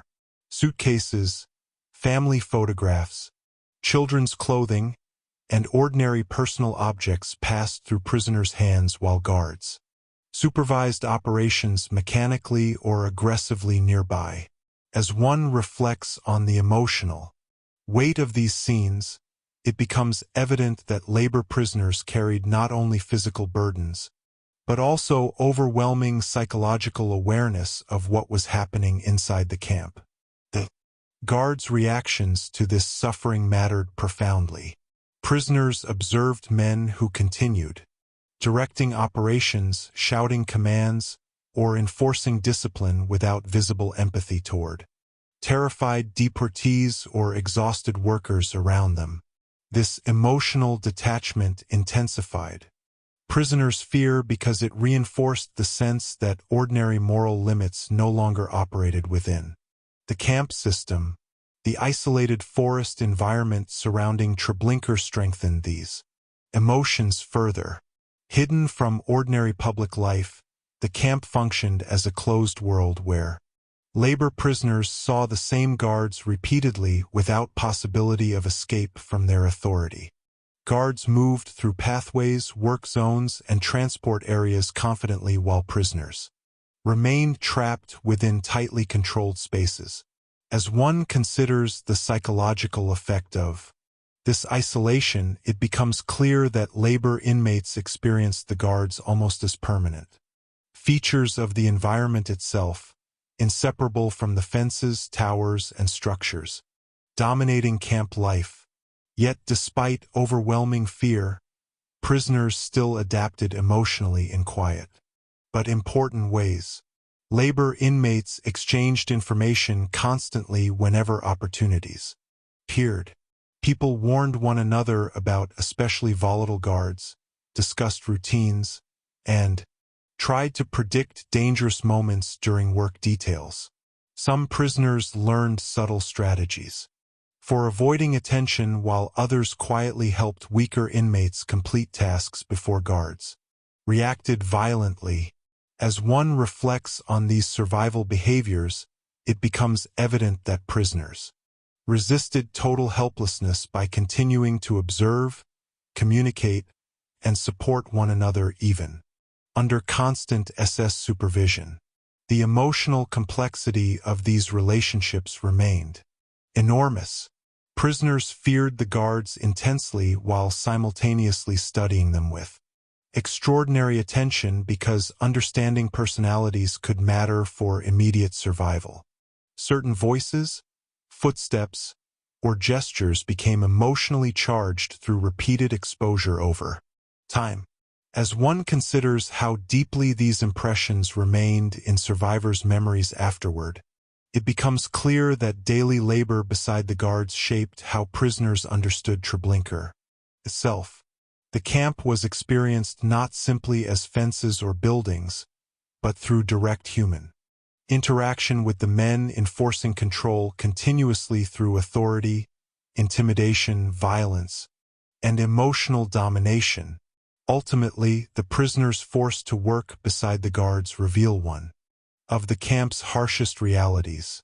Treblinka operated by trapping inmates within constant physical and psychological proximity to the very men whose behavior defined fear, uncertainty, and survival inside the camp. Chapter 4. Segment 1. The Guards During Transport Arrivals. As one continues deeper into understanding the role of the SS Guards inside Treblinka extermination camp, it becomes increasingly clear that transport arrivals represented some of the most intense moments of guard activity inside the camp because these arrivals formed the center of Treblinka's entire operation. Every train entering the isolated forest clearing brought thousands of exhausted deportees into an environment already shaped by fear, confusion, speed, and violence. The guards controlled these moments completely. From the instant train wheels stopped, grinding against the tracks, prisoners encountered shouting, barking dogs, armed patrols, and rapid orders delivered by men whose authority dominated every visible aspect of the camp. As one reflects on the emotional chaos surrounding transport arrivals, it becomes evident that the guards functioned not merely as overseers during these events, but as the immediate human force, transforming confusion into terror. Deportees arriving at Treblinka had already endured horrific conditions before even seeing the camp itself. Many had spent days trapped inside overcrowded cattle cars without adequate water, food, or sanitation. Families were exhausted, disoriented, dehydrated, and emotionally unstable by the time the train doors finally opened. Yet the guards allowed almost no pause for recovery or orientation. Instead, shouting erupted immediately while dogs barked aggressively beside armed men moving rapidly through the unloading area. As one considers the emotional shock of stepping into this environment after days of transport, it becomes clear that the guards deliberately overwhelmed prisoners psychologically from the first seconds of arrival. Speed formed one of the guards' most important tools during transport operations. Prisoners were pushed rapidly from train cars and directed through controlled pathways before they could fully understand where they had arrived or what was happening around them. Families struggled to remain together while guards shouted commands continuously and enforced movement through intimidation and violence. As one reflects on this frantic atmosphere, it becomes evident that confusion itself became part of the camp's structure of control. Deportees focused desperately upon immediate survival, movement, and locating relatives rather than analyzing the larger systems surrounding them. The guards benefited enormously from this emotional disorientation because it weakened opportunities for organized resistance or collective awareness. The guards' behavior during arrivals also shaped prisoners' first emotional impressions of Treblinka. Newly arrived deportees encountered armed men whose voices, movements, and actions communicated immediate authority and danger. Some guards beat prisoners openly during unloading operations while others enforced discipline through shouting, intimidation, or cold emotional detachment. As one considers how closely prisoners watched these men while trying to understand their surroundings, it becomes clear that the guards became inseparable from prisoners' earliest memories of the camp. Treblinka first became real not through fences or buildings alone, but through direct confrontation with the men controlling every movement upon arrival. Dogs intensified this fear continuously. Barking echoed across the transport area while guards moved aggressively beside animals trained to intimidate and attack. Prisoners weakened by transport conditions often reacted emotionally to the dogs before fully understanding the camp itself, because the combination of barking, shouting, weapons, and rapid movement created overwhelming sensory pressure. As one reflects on how deeply these sounds remained embedded within survivors' memories afterward, it becomes evident that transport arrivals functioned psychologically through fear carried not only by visible violence but through atmosphere itself. The isolated forest settings surrounding Treblinka deepened prisoners' vulnerability during arrivals. Deportees stepping from the trains saw unfamiliar woods, fences, guard towers, and armed patrols surrounding the camp, while ordinary civilian life remained completely absent from view. As one considers the emotional effect of this isolation, it becomes clear that the guards appeared almost absolute in their authority because prisoners possessed no visible connection to outside help, escape, or ordinary human protection within the environment surrounding them. Labor prisoners forced to assist with transport operations experienced these scenes repeatedly under direct guard supervision.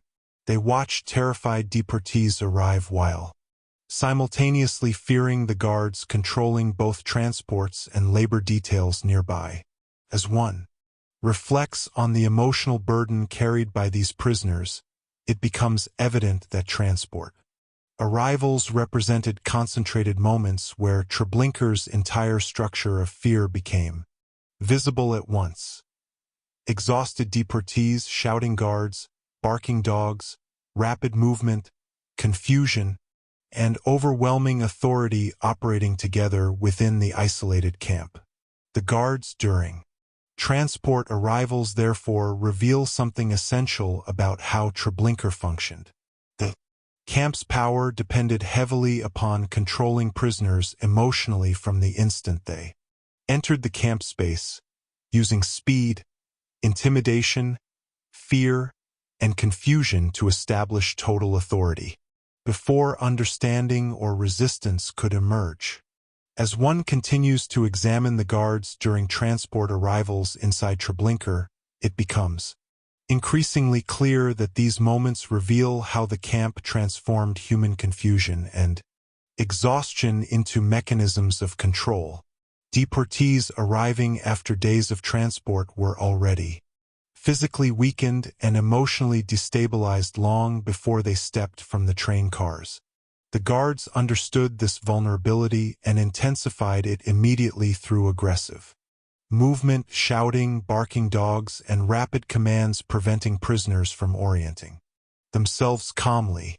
As one reflects on this process, it becomes evident that transport arrivals operated not simply as logistical procedures, but as carefully controlled emotional experiences, designed to overwhelm prisoners psychologically before they could fully grasp their situation.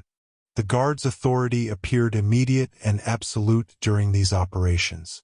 Armed men moved confidently through crowds of frightened deportees while prisoners struggled simply to remain standing, locate family members, or understand instructions being shouted around them. As one considers the imbalance between exhausted arrivals and guards fully familiar with the camp environment, it becomes clear that fear multiplied the guards' power enormously.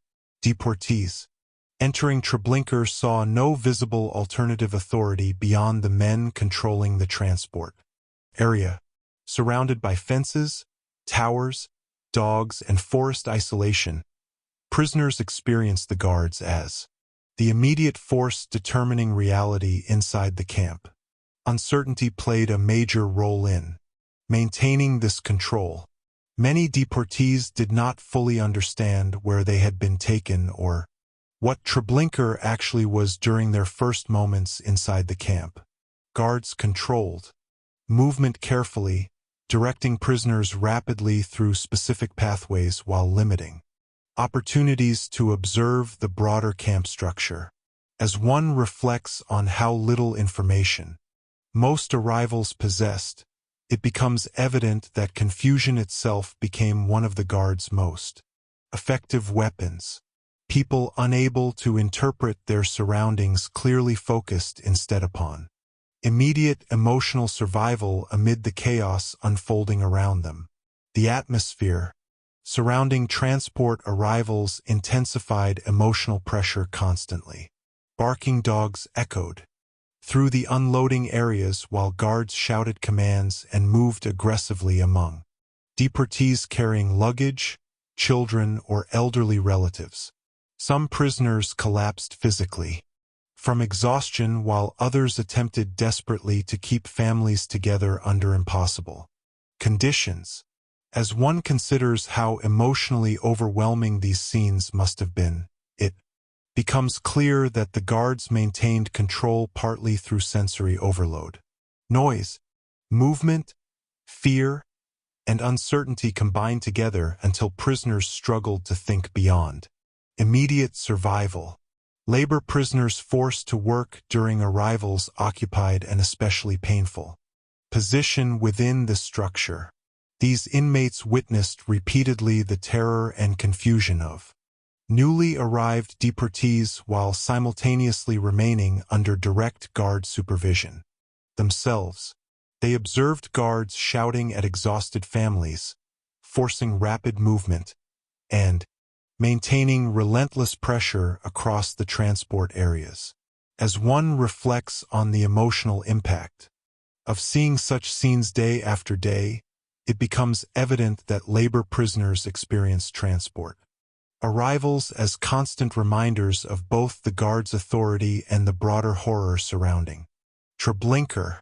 Yet despite overwhelming fear, prisoners still attempted quietly to interpret the guards' behavior during these operations. Some noticed which individuals became especially violent during arrivals while others recognized patterns in how guards organized movement or supervised unloading details. Information spread quietly among labor inmates because understanding guard routines could matter for survival. As one considers these acts of observation, it becomes clear that prisoners resisted complete helplessness by continuing to analyze the human behavior surrounding them even during the camp's most chaotic moments. Ultimately, the guards during transport arrivals reveal one of Treblinka's deepest realities. Control inside the camp depended not only upon fences or weapons, but upon the deliberate creation of emotional shock and fear from the instant prisoners entered the camp. The guards transformed confusion into domination using speed, intimidation, and unpredictability to establish authority over exhausted deportees before many even fully understood where they had arrived. Chapter 4. Segment 2. Nighttime inside Treblinka under guard patrols.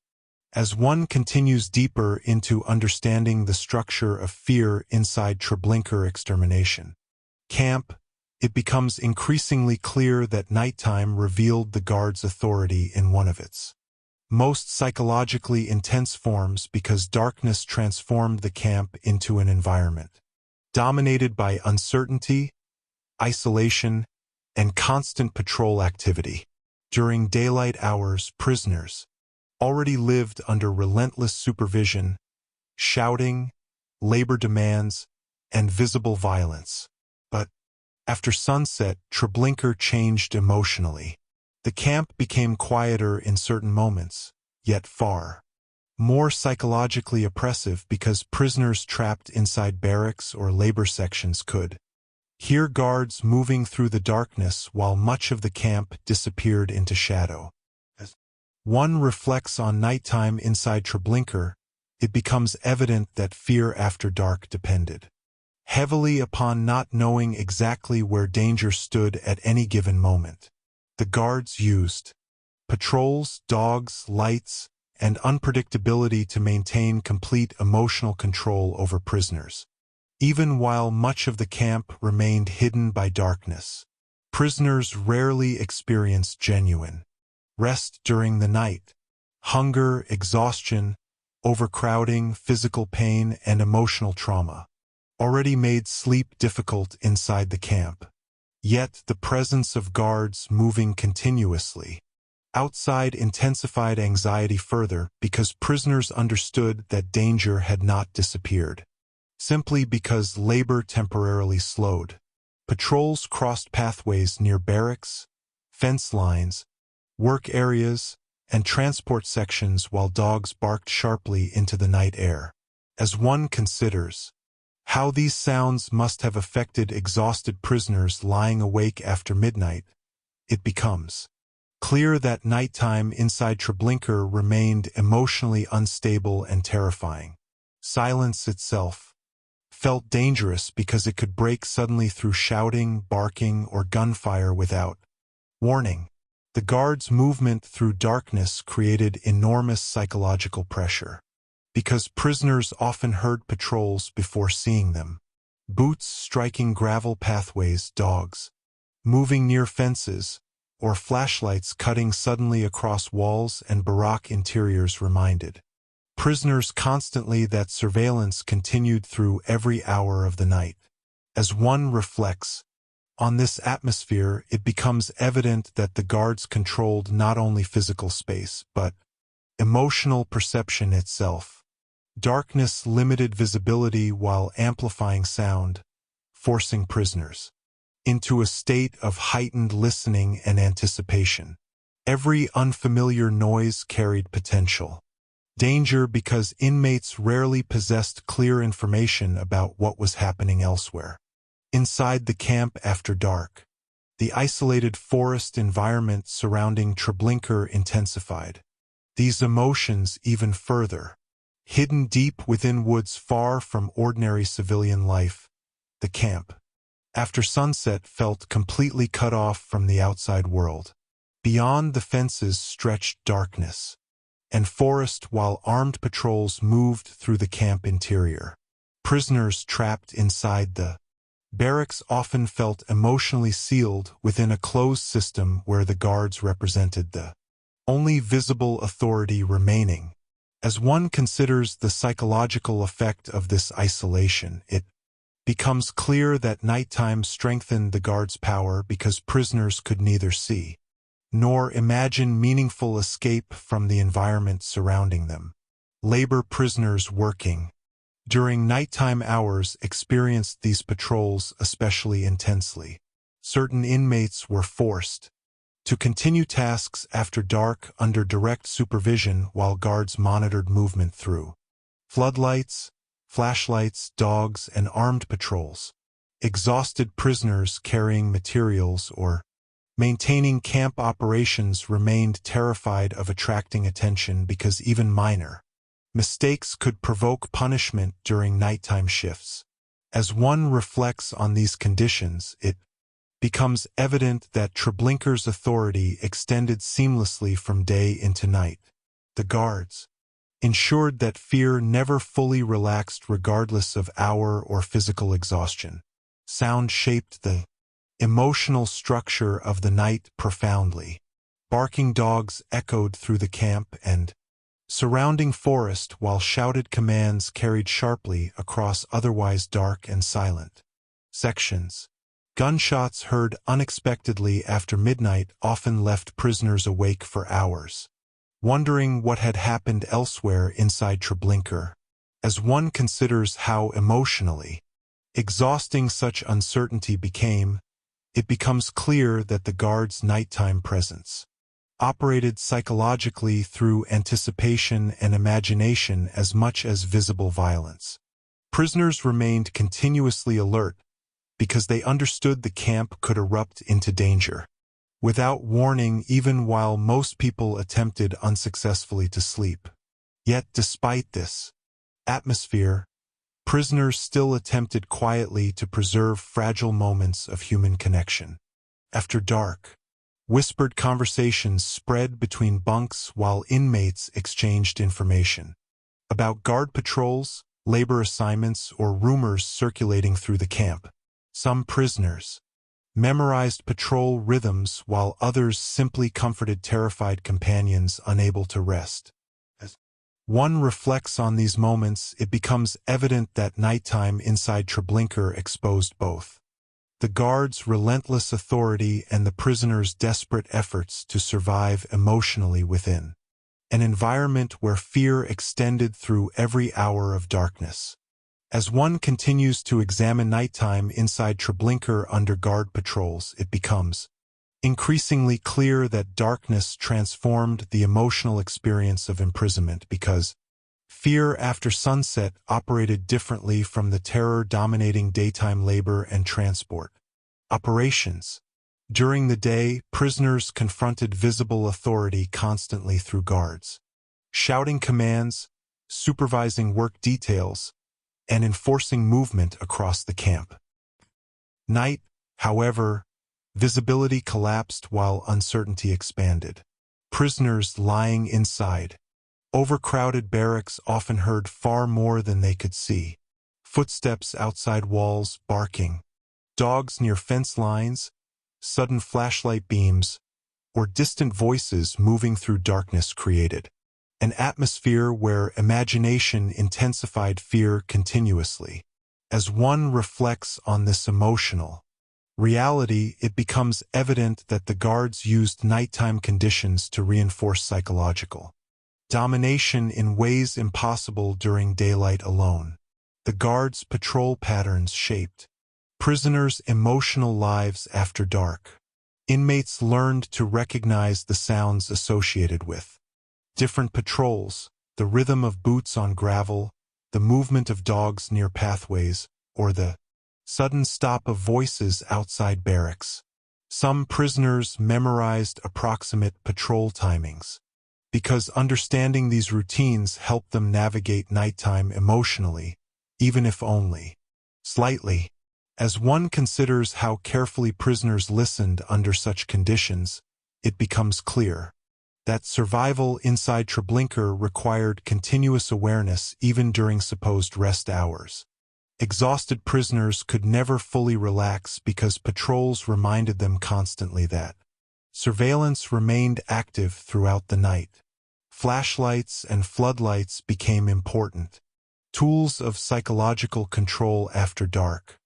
Guards moving through the camp carried lights that suddenly illuminated prisoners, barrack interiors, or fence areas without warning. These abrupt flashes disrupted darkness unpredictably, reinforcing awareness that guards controlled visibility itself inside the camp. As one reflects on how emotionally jarring such moments must have been, it becomes evident that nighttime inside Treblinka operated through instability. Prisoners could not predict when guards might appear beside barracks or interrupt the fragile silence surrounding them. The isolated forest environment amplified these fears enormously. Beyond the camp fences stretched darkness and unfamiliar woods where ordinary civilian life felt impossibly distant. Prisoners trapped inside Treblinka after midnight often experienced the camp as entirely separated from the rest of the world. Patrol dogs barking near perimeter fences reinforced awareness that escape remained extraordinarily dangerous under nighttime conditions.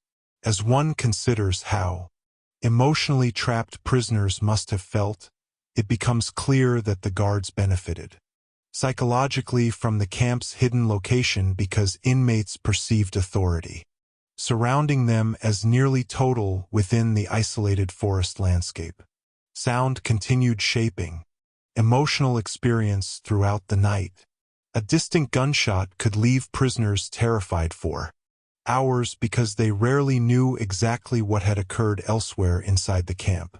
Barking, dogs, sudden shouting, or unusual movement outside barracks often triggered immediate anxiety, because inmates understood violence might erupt unpredictably even during nighttime hours.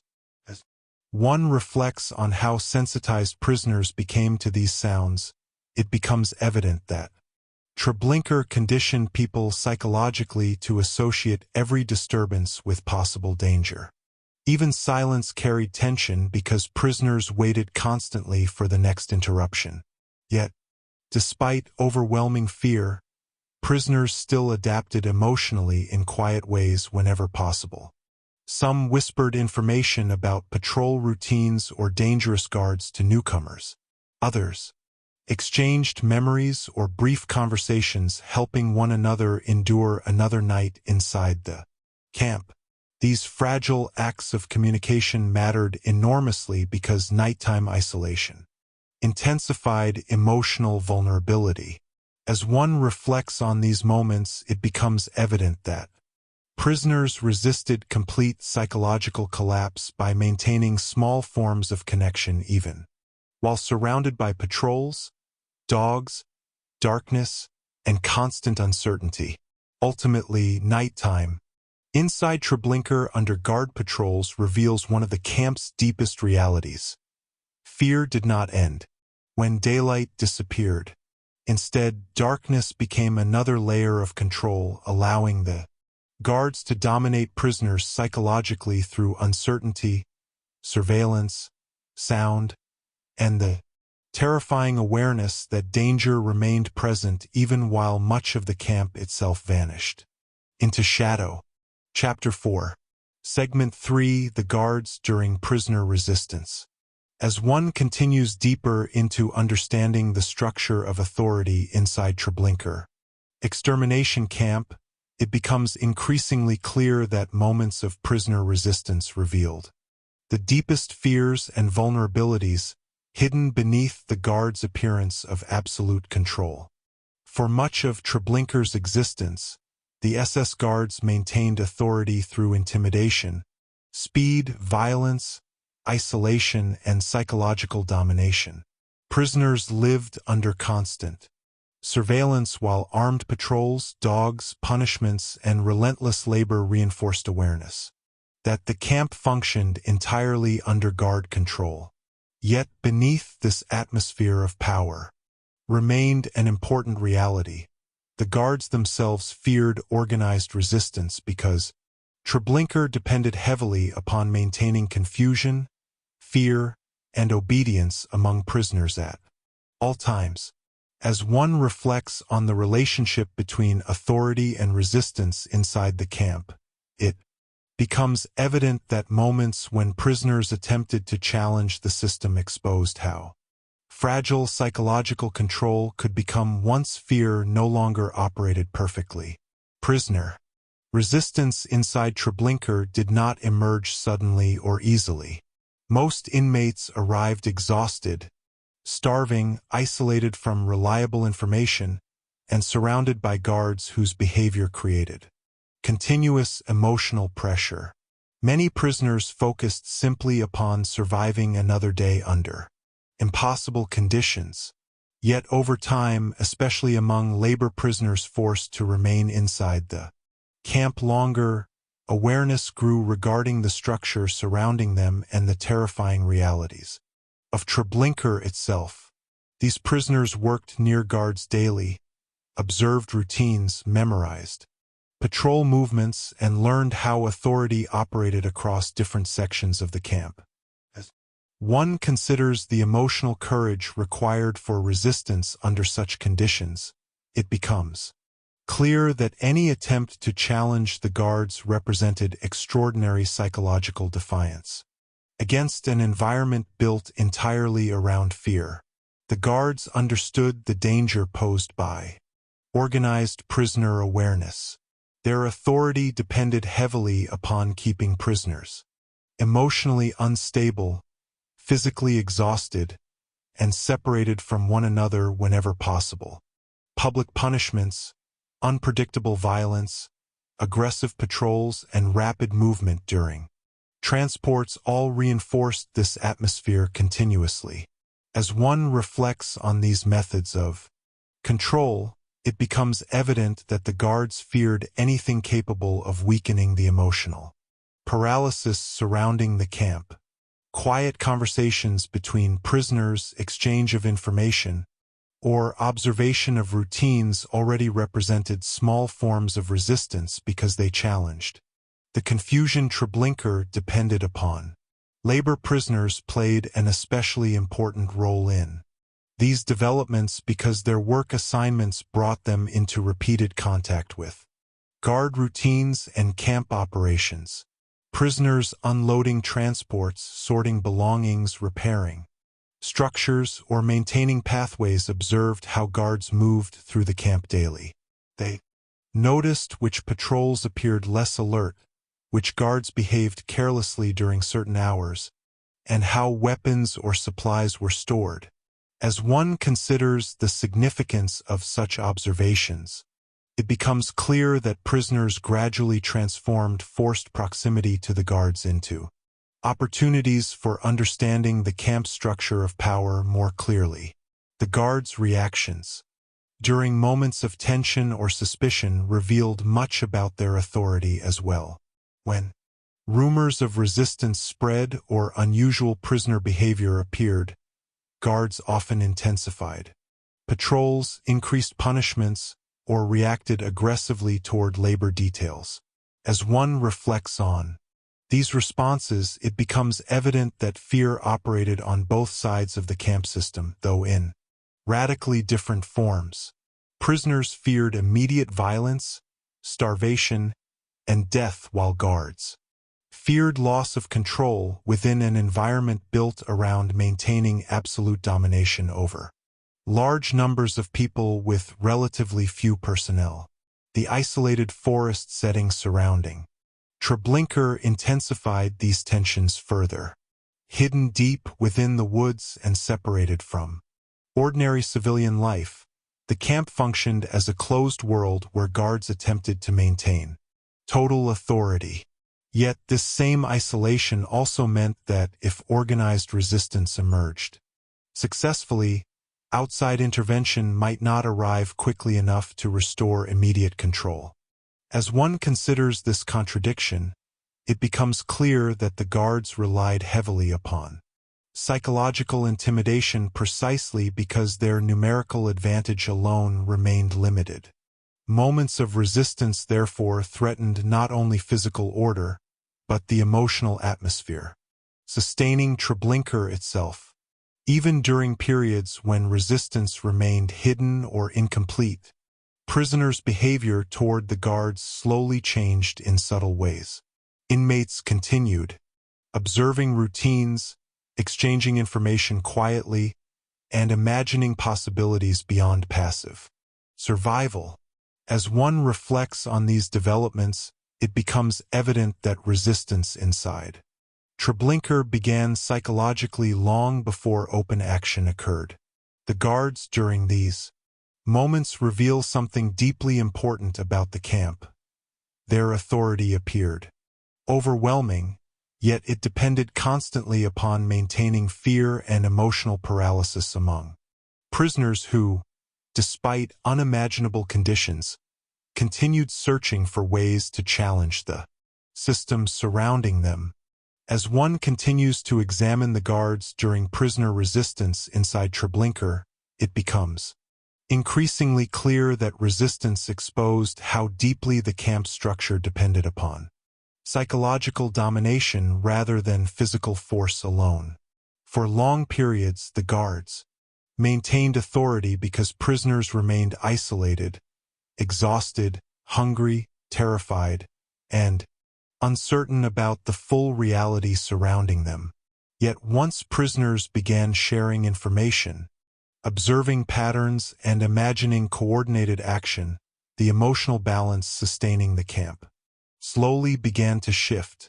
As one reflects on this transformation, it becomes evident that the guards feared organized awareness among prisoners because Treblinka functioned most effectively when inmates felt emotionally helpless and incapable of collective action. Labor prisoners occupied a central role within this changing atmosphere. Forced to work beside guards daily, these inmates developed detailed knowledge about camp routines, patrol schedules, storage areas, and moments when supervision weakened temporarily. Prisoners who spent months inside Treblinka observed the guards closely, not only out of fear, but increasingly out of strategic necessity. As one considers how extraordinary this psychological shift must have been, it becomes clear that resistance required prisoners to transform observation itself into a weapon against the authority surrounding them. The same emotional awareness once used primarily for survival gradually became connected to planning and possibility. The guards' behavior changed noticeably whenever suspicion of resistance increased. Patrols intensified, punishments became harsher, and guards monitored prisoner interactions more aggressively. As one reflects on these reactions, it becomes evident that the guards understood their vulnerability despite outward displays of power. Treblinka relied upon a relatively small number of SS personnel and auxiliaries controlling large groups of prisoners through fear and confusion. If those psychological mechanisms weakened, the numerical imbalance inside the camp suddenly became more dangerous for the guards themselves. Fear therefore existed on both sides of the system, though prisoners still faced incomparably greater risks and suffering. The emotional atmosphere surrounding resistance remained extraordinarily tense. Prisoners attempting to organize secretly understood that discovery could lead to brutal punishment or immediate death. Guards known for unpredictability and violence supervised labor details continuously, while patrol dogs, fences, and towers reinforced awareness of constant danger. As one considers the courage required under such conditions, it becomes clear that resistance inside Treblinka represented far more than physical action alone. It required prisoners to overcome the emotional paralysis created deliberately by years of terror, humiliation, exhaustion, and surveillance. The isolated forest environment surrounding Treblinka intensified these stakes enormously.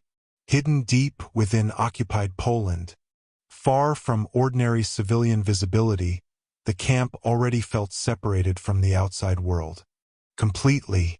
Guards benefited psychologically from this isolation because prisoners often perceived escape or successful resistance as nearly impossible within such conditions. Yet the same forests also represented potential pathways beyond the camp if prisoners could break through the system controlling them. As one reflects on this contradiction, it becomes evident that the guards' authority depended partly upon convincing prisoners emotionally that resistance could never succeed. The moments when prisoners challenged this belief therefore threatened the emotional foundations of Treblinka itself. Even before open acts of resistance occurred, small changes in prisoner behavior carried enormous significance. Inmates exchanged information quietly, memorized routines, and warned one another about guard movements or suspicious activity. Some labor prisoners deliberately observed weak points in supervision while continuing outwardly to obey commands. As one considers these quiet acts of preparation, it becomes clear that resistance inside Treblinka developed gradually through human awareness refusing complete surrender to fear. The guards sensed this danger instinctively, which explains why surveillance and punishment often intensified whenever prisoner communication appeared too active or organized. Ultimately, The guards during prisoner resistance reveal one of the deepest truths about Treblinka. The camp depended not only upon weapons, fences, or patrols, but upon maintaining emotional control over prisoners' belief in their own helplessness. Once prisoners began reclaiming fragments of collective awareness and possibility, even within overwhelming danger, the authority surrounding the camp became more fragile than the guards themselves wanted. Prisoners to Believe. Chapter 5. Segment 1. How Survivors Remembered Them. As one reaches the final chapter examining the SS guards of Treblinka extermination camp, it becomes increasingly clear that survivors remembered these men not simply as distant figures within a historical system, but as individuals whose behavior shaped the emotional reality of daily life inside the camp. Long after the war ended, survivors continued describing the guards with extraordinary detail because these men had dominated nearly every aspect of existence within Treblinka. Prisoners saw them during transport arrivals, labor details, punishments, patrols, nighttime inspections, and ordinary movement across the camp. The guards' voices, expressions, routines, and unpredictable behavior became permanently connected to survivors' memories of fear, exhaustion, and survival. As one reflects on why these memories remained so vivid decades later, it becomes evident that Treblinka was experienced not only as a place of fences and buildings, but as an environment defined constantly by human authority embodied by the guards themselves. Survivors often remembered the guards first through atmosphere rather than isolated incidents alone. Many described the constant shouting echoing across the camp, the barking dogs moving beside patrols, and the sense that guards appeared everywhere within Treblinka's tightly controlled spaces. As one considers how deeply sensory experiences become attached to trauma, it becomes clear that survivors remembered the guards through sound, movement, and emotional tension as much as through visible acts of violence. Boots striking gravel pathways, flashlights cutting through darkness, and sudden commands shouted across labor details remained emotionally powerful memories because prisoners had lived in a state of permanent alertness toward these signals. Certain guards became unforgettable because of extreme brutality or unpredictability. Survivors later described specific individuals feared throughout the camp for violent outbursts, humiliating treatment, or emotional cruelty. Prisoners forced to work under direct supervision learned to recognize dangerous moods, routines, and gestures because understanding guard behavior often seemed connected to immediate survival. As one reflects on why survivors preserved these distinctions so carefully, it becomes evident that prisoners inside Treblinka never experienced the guards as anonymous symbols alone. They encountered them as human beings whose individual personalities shaped daily emotional conditions within the camp. Some guards inspired fear through explosive rage, while others terrified prisoners through calm, emotional detachment, and mechanical efficiency. Yet survivors' memories also reveal something important about psychological survival inside Treblinka. Prisoners observed the guards continuously because the camp forced them into heightened awareness of human behavior under terror. Inmates noticed voices, walking patterns, facial expressions, and interactions between guards because reading these details became essential for navigating daily life. As one considers how exhausting such constant vigilance must have been, it becomes clear that survivors later remembered the guards so vividly partly because prisoners had spent enormous mental energy monitoring them every hour of every day. The isolated forest settings surrounding Treblinka intensified these memories further. Hidden deep within occupied Poland, the camp functioned as a closed world where guards represented the most visible and immediate form of authority. Prisoners encountered.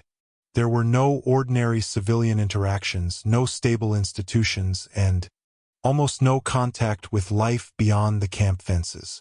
As one reflects on this isolation, it becomes evident that the guards occupied an overwhelming psychological presence within prisoners' lives, simply because they controlled movement, labor, punishment, and survival continuously inside an environment cut off from the outside world. Yet survivors did not remember only fear. Many also remembered moments revealing the extraordinary emotional resilience of prisoners living under guard authority. Inmates whispered warnings about dangerous guards to newcomers, exchanged information quietly, and supported one another whenever opportunities appeared. As one considers these acts of solidarity, it becomes clear that survivors' memories of the guards often existed alongside memories of prisoners struggling desperately to preserve fragments of humanity. Under impossible conditions, the guards therefore became part of a larger emotional landscape.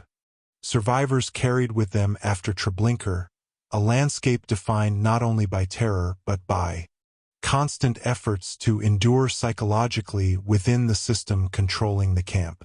Ultimately, survivors remembered the guards because these men shaped how Treblinka felt emotionally on a daily basis. The camp's fear operated through human interaction as much as physical structures, and the guards remained unforgettable because prisoners experienced their authority directly. Through voices, movements, punishments, patrols, and unpredictable behavior surrounding every aspect of life inside Treblinka. As one continues to examine how survivors remembered the guards of Treblinka, it becomes increasingly clear that memory itself became a form of testimony preserving the emotional reality of the camp long after its physical structures disappeared. Survivors carried detailed recollections of individual guards because these men had shaped nearly every moment of fear, uncertainty, and survival inside the camp. Treblinka did not exist in memory as an abstract historical concept alone. It existed through human encounters, guards shouting during transport arrivals, patrols moving through darkness, labor supervisors reacting violently to exhaustion, and armed men whose decisions affected prisoners' lives constantly. As one reflects on these memories, it becomes evident that survivors remembered the guards not because they wished to preserve the authority these men once held, but because understanding Treblinka required remembering how power operated through human behavior inside the camp. Many survivors described how impossible it became to forget certain voices, faces, or patterns of movement associated with particular guards. A tone of shouting, the sound of boots approaching, or the sight of dogs beside patrols remained emotionally embedded within memory decades afterward. As one considers how trauma shapes sensory recollection, it becomes clear that prisoners inside Treblinka experienced the guards not only intellectually, but physically and emotionally. Fear conditioned attention so intensely that small details about the men controlling the camp became permanently fixed within survivors' minds. Some guards became infamous because of visible cruelty and public violence. Others remained unforgettable precisely because of emotional coldness or detached behavior. While overseeing suffering around them, survivors remembered these distinctions carefully, because prisoners had depended upon interpreting guard personalities in order to survive daily camp life. As one reflects on this psychological reality, it becomes evident that inmates developed extraordinary awareness of human behavior under extreme conditions. They noticed changes in mood, voice, or routine because such details could signal approaching danger. This constant Vigilance remained part of survivors' memories long after liberation because it had shaped their emotional survival inside Treblinka itself. The isolated environment surrounding the camp deepened the guards' psychological presence enormously. Hidden within forests far from ordinary civilian life, Treblinka functioned as a closed world where guards represented almost the entire visible structure of authority surrounding prisoners. Survivors remembered feeling emotionally trapped within an environment where every pathway, barrack, labor detail, and fence line remained connected to armed supervision. As one considers how overwhelming this isolation must have felt, it becomes clear why the guards occupied such central places in survivors' memories afterward. These men had not been distant officials. They had existed physically within prisoners' daily lives, shaping movement, fear, and survival continuously through direct interaction. Yet survivors' memories also reveal something deeply human about resistance to emotional destruction. Even while living under constant guard authority, prisoners continued observing carefully, exchanging information, warning one another, and preserving emotional awareness of the people surrounding them.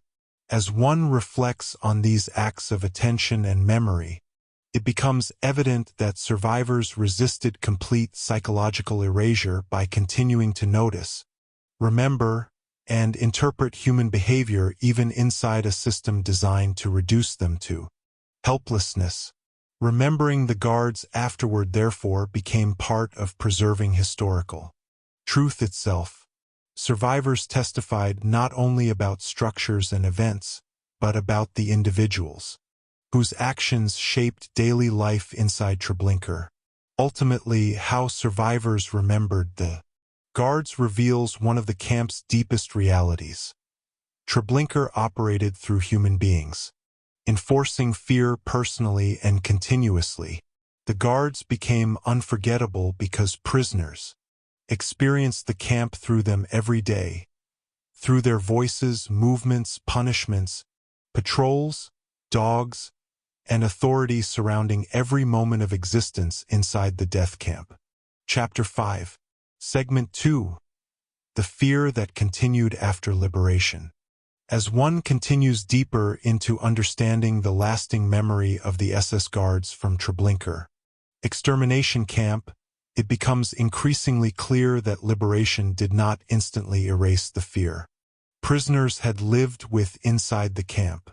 Survivors escaped the physical control of the guards, yet many carried the emotional presence of these men long afterward because daily life inside Treblinka had conditioned prisoners to exist in a constant state of vigilance, anticipation, and fear.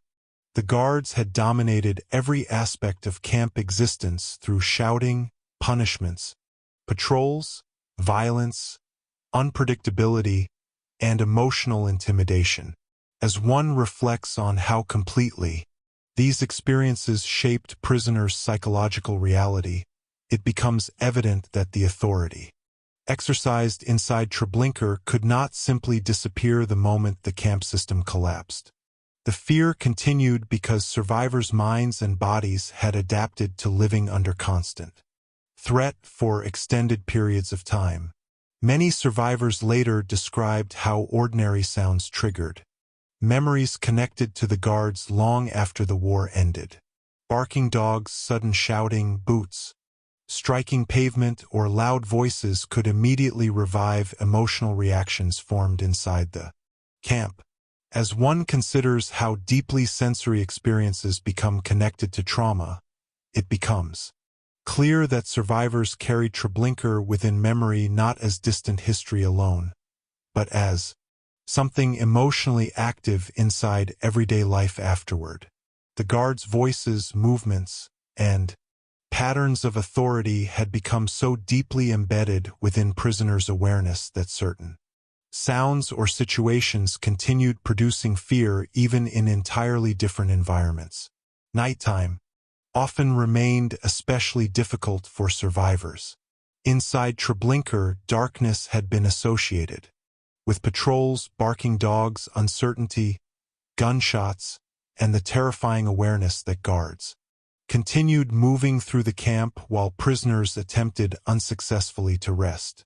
After liberation, many survivors still struggled with sleep because the emotional habits formed under those conditions did not disappear easily. As one reflects on how the guards controlled prisoners psychologically through every hour of the day and night, it becomes evident that survivors carried exhaustion and vigilance beyond the camp itself. Fear had become connected not only to specific individuals but to sound, darkness, unpredictability, and anticipation. Survivors also remembered how impossible it had once seemed to escape the authority surrounding Treblinka. Hidden within forests and separated from ordinary civilian life, the camp had functioned as a closed world where guards represented nearly absolute visible power. As one considers the psychological impact of surviving within such conditions, it becomes clear that liberation itself could feel emotionally unreal afterward. Prisoners had spent months or years adapting mentally to an environment where every movement depended upon guard supervision and every mistake carried danger.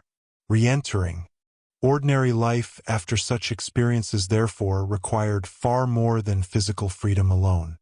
Survivors often struggled with the emotional transition from permanent fear toward safety, because their minds had been trained continuously to expect danger.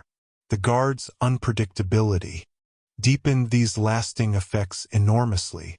Prisoners inside Treblinka never fully knew when violence, punishment, or humiliation might erupt. This instability forced inmates into constant psychological alertness. As one reflects on how exhausting such vigilance must have been, it becomes evident why many survivors later found it difficult to relax emotionally even after liberation. Their awareness of human behavior had become shaped by years of studying guards' moods, voices, and movements in order to survive. Some survivors later described remaining highly sensitive to emotional tension or authority figures long after the war because the camp environment had conditioned them to monitor danger constantly. Yet, despite these painful memories, survivors also carried something else beyond Treblinka: the memory of enduring under impossible conditions. Many remembered not only the guards themselves, but also the prisoners, who whispered warnings, exchanged information, or comforted one another despite overwhelming fear. As one reflects on these memories, it becomes evident that liberation did not erase the emotional scars left by the guards, but survivors continued rebuilding meaning and identity around experiences of survival rather than fear alone. Remembering the guards, therefore, became part of preserving historical truth about Treblinka while surviving beyond their authority. Became proof that the camp's psychological domination had not succeeded completely. Ultimately, the fear continuing after liberation reveals one of the deepest realities about the guards of Treblinka. Their power extended beyond physical violence into the emotional structure of prisoners' daily existence. Survivors escaped the camp itself, yet the habits of vigilance, fear, and memory formed under guard authority often remained long afterward because Treblinka had shaped not only what prisoners experienced but how they understood danger, authority, and survival itself. As one continues to examine the fear that continued after liberation, it becomes increasingly clear that survivors of Treblinka did not leave the emotional world created by the guards behind immediately because trauma reshaped ordinary human perception in lasting ways. Inside the camp, prisoners had lived under constant uncertainty where shouting, barking dogs, sudden punishments, patrols, and violent authority could erupt without warning at any moment. Over time, survival depended upon permanent awareness of possible danger. As one reflects on this psychological reality, it becomes evident that liberation freed survivors physically from the guards, but it could not instantly remove the emotional patterns created by prolonged fear and constant vigilance. Many survivors later described feeling emotionally trapped between past and present after the war. Ordinary environments sometimes triggered memories connected directly to Treblinka because the guards had dominated so many sensory aspects of camp life. A sharp command, aggressive voice, or even footsteps approaching unexpectedly could revive feelings associated with SS authority inside the camp. As one considers how deeply fear becomes attached to sensory memory, it becomes clear that survivors carried emotional echoes of the guards into entirely different places and decades beyond Treblinka itself. The guards had shaped not only daily routines but also prisoners' understanding of safety and danger. Sleep remained especially difficult for many survivors because nighttime inside Treblinka had rarely brought peace. Prisoners had spent countless hours lying awake listening to patrols outside barracks, dogs barking near fences, distant gunshots, and guards moving through darkness. As one reflects on how emotionally exhausting these nights must have been, it becomes evident why fear persisted. After liberation, the body and mind had adapted to expecting interruption, danger, and unpredictability even during supposed rest hours. Some survivors later described remaining alert to noises at night or struggling to feel secure in silence because silence inside Treblinka itself had often carried anticipation of sudden violence. The guards' unpredictability also affected survivors' later relationships with authority and human behavior. Prisoners inside the camp learned to study moods, expressions, gestures, and tones of voice constantly because survival often depended upon interpreting guards accurately. As one considers how deeply this emotional vigilance became embedded within daily survival, it becomes clear that survivors sometimes continued monitoring people and situations intensely long after the camp no longer existed. Authority itself could remain emotionally complicated because Treblinka had taught prisoners that power could become dangerous suddenly and without moral limits. Yet alongside fear, survivors also carried memory as resistance against forgetting. Remembering the guards became important not because survivors wished to preserve fear, but because they understood that Treblinka's reality depended upon human actions carried out by identifiable individuals. The guards had enforced the camp personally through shouting, punishments, patrols, and constant domination. As one reflects on why survivors continued describing these men in testimony and memory, it becomes evident that remembering them truthfully formed part of preserving historical reality against denial or silence. The isolated forest settings surrounding Treblinka remained emotionally significant within these memories as well. Survivors remembered the camp not only as a place of fences and labor details, but as an isolated world where the guards appeared to control everything visible. Liberation, therefore, involved more than leaving physical imprisonment behind. It required emotionally relearning that ordinary life beyond fear and surveillance still existed somewhere outside the psychological boundaries created by the camp. As one considers how difficult this process must have been, it becomes clear that Treblinka's emotional impact extended far beyond the period of imprisonment itself. Ultimately, the fear continuing after liberation reveals something deeply important about the guards of Treblinka and the system they enforced. their authority affected prisoners not only physically, but psychologically, shaping memory, perception, and emotional survival long after the camp itself disappeared. Yet the very fact that survivors remembered, testified, and rebuilt lives afterward also reveals that despite the guards' efforts to dominate completely, the prisoners carried forward something stronger than fear alone: the determination to preserve memory and human truth beyond the camp's control. Chapter 5. Segment 3. What the Guards Reveal About Treblinka. As one reaches the final reflection on the SS guards of Treblinka extermination camp, it becomes increasingly clear that understanding the guards is essential for understanding Treblinka itself. Because the camp did not operate through fences, trains, and structures alone. Treblinka functioned through human beings enforcing fear personally every day through their voices, movements, decisions, punishments, patrols, and authority over prisoners trapped inside the camp. Survivors remembered the guards so vividly because daily life inside Treblinka was shaped continuously by direct interaction with the men running the system. As one reflects on this reality, it becomes evident that the guards reveal something deeply disturbing about how the camp operated. Terror depended not only upon large systems or distant orders, but upon ordinary human behavior transformed into mechanisms of domination and fear. The guards controlled nearly every visible aspect of existence inside Treblinka.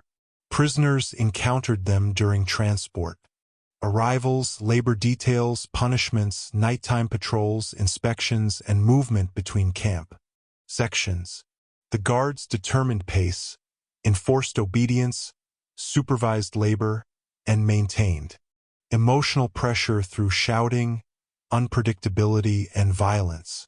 As one considers how completely prisoners' daily lives revolved around these interactions, it becomes clear that Treblinka's atmosphere emerged directly from human authority exercised constantly and personally.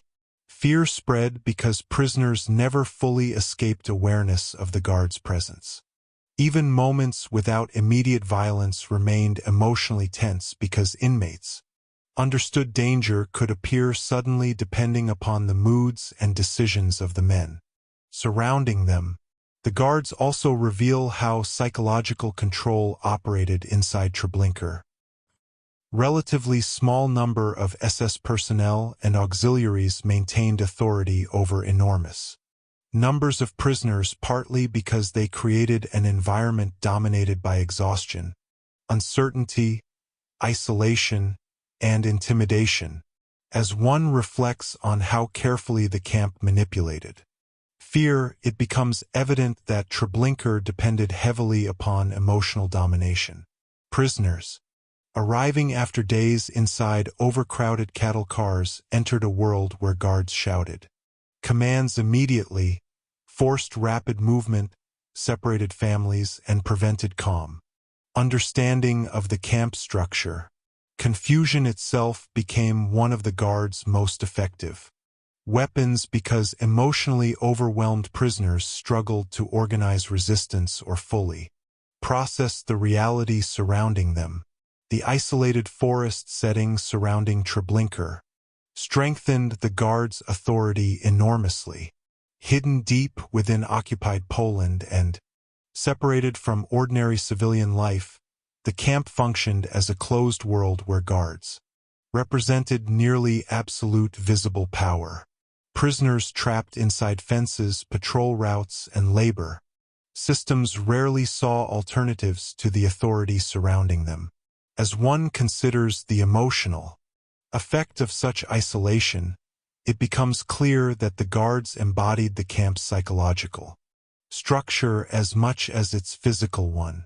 They transformed Treblinka from a location into an emotional environment defined by fear, surveillance, and helplessness. Yet the guards also reveal something about the prisoners themselves, because survival depended partly upon reading human behavior, inmates observed the guards constantly with extraordinary attention. Prisoners noticed routines, moods, gestures, voices, and differences between individual personalities because understanding these details mattered enormously inside the camp. As one reflects on this heightened awareness, it becomes evident that even under extreme conditions prisoners continued analyzing, remembering, and interpreting the people surrounding them. This emotional awareness became part of resistance against complete psychological destruction. Prisoners refused to become entirely numb despite living under relentless authority. The guards' behavior during moments of resistance reveals another important truth about Treblinka. Although the camp projected overwhelming control, the guards themselves feared organized prisoner awareness. Because their authority depended heavily upon maintaining emotional paralysis among inmates. Once prisoners began exchanging information, observing routines strategically, and imagining coordinated action, the psychological balance sustaining the camp became more fragile. As one reflects on this contradiction, it becomes evident that Treblinka's power rested not only upon weapons and fences, but upon prisoners believing resistance remained impossible. Ultimately, the guards reveal Treblinka in its most human and disturbing form. The camp was not an abstract machine operating independently of individuals. It depended upon men who shouted at exhausted deportees, supervised starving labor prisoners, patrolled fences at night, enforced punishments publicly, and maintained fear continuously through personal behavior. Understanding the guards, therefore, means understanding how Treblinka functioned emotionally and psychologically every day for the people trapped inside it. As one continues into the final meaning of the guards inside Treblinka, it becomes increasingly clear that these men reveal one of the darkest truths about the camp. The system depended upon ordinary human presence transforming unimaginable cruelty into daily routine.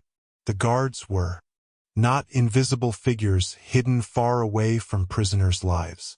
They existed physically within every aspect of the camp, beside arriving trains, inside labor details, near barracks at night, along pathways between fences, and during moments of punishment or terror. As one reflects on this constant proximity, it becomes evident that Treblinka operated through continuous human interaction shaped by authority, fear, and emotional domination. The guards reveal how terror became normalized inside the camp because prisoners encountered it not as isolated events alone, but as part of everyday existence surrounding every movement and decision. The guards' behavior also reveals how power inside Treblinka relied heavily upon unpredictability. Prisoners feared certain individuals because violence could erupt suddenly without clear reason or warning. Some guards humiliated prisoners publicly, while others inspired fear through emotional coldness and detached supervision of suffering around them. As one considers how deeply this instability affected emotional survival, it becomes clear that Treblinka functioned partly by preventing prisoners from developing psychological security or stable expectations. Fear remained effective because authority appeared arbitrary and personal rather than governed by consistent rules. The isolated forest environment surrounding the camp intensified these dynamics enormously. Hidden away from ordinary public life, Treblinka became a closed world where guards represented nearly all visible forms of authority and control. Prisoners trapped inside the camp experienced the guards not as distant historical figures, but as immediate realities shaping hunger, exhaustion, movement, punishment, and survival every hour of every day. As one reflects on this environment, it becomes evident that the guards embodied the emotional structure of Treblinka itself. Through them, prisoners experienced the camp's fear directly and continuously. Yet despite this overwhelming authority, the guards also reveal the limits of psychological domination.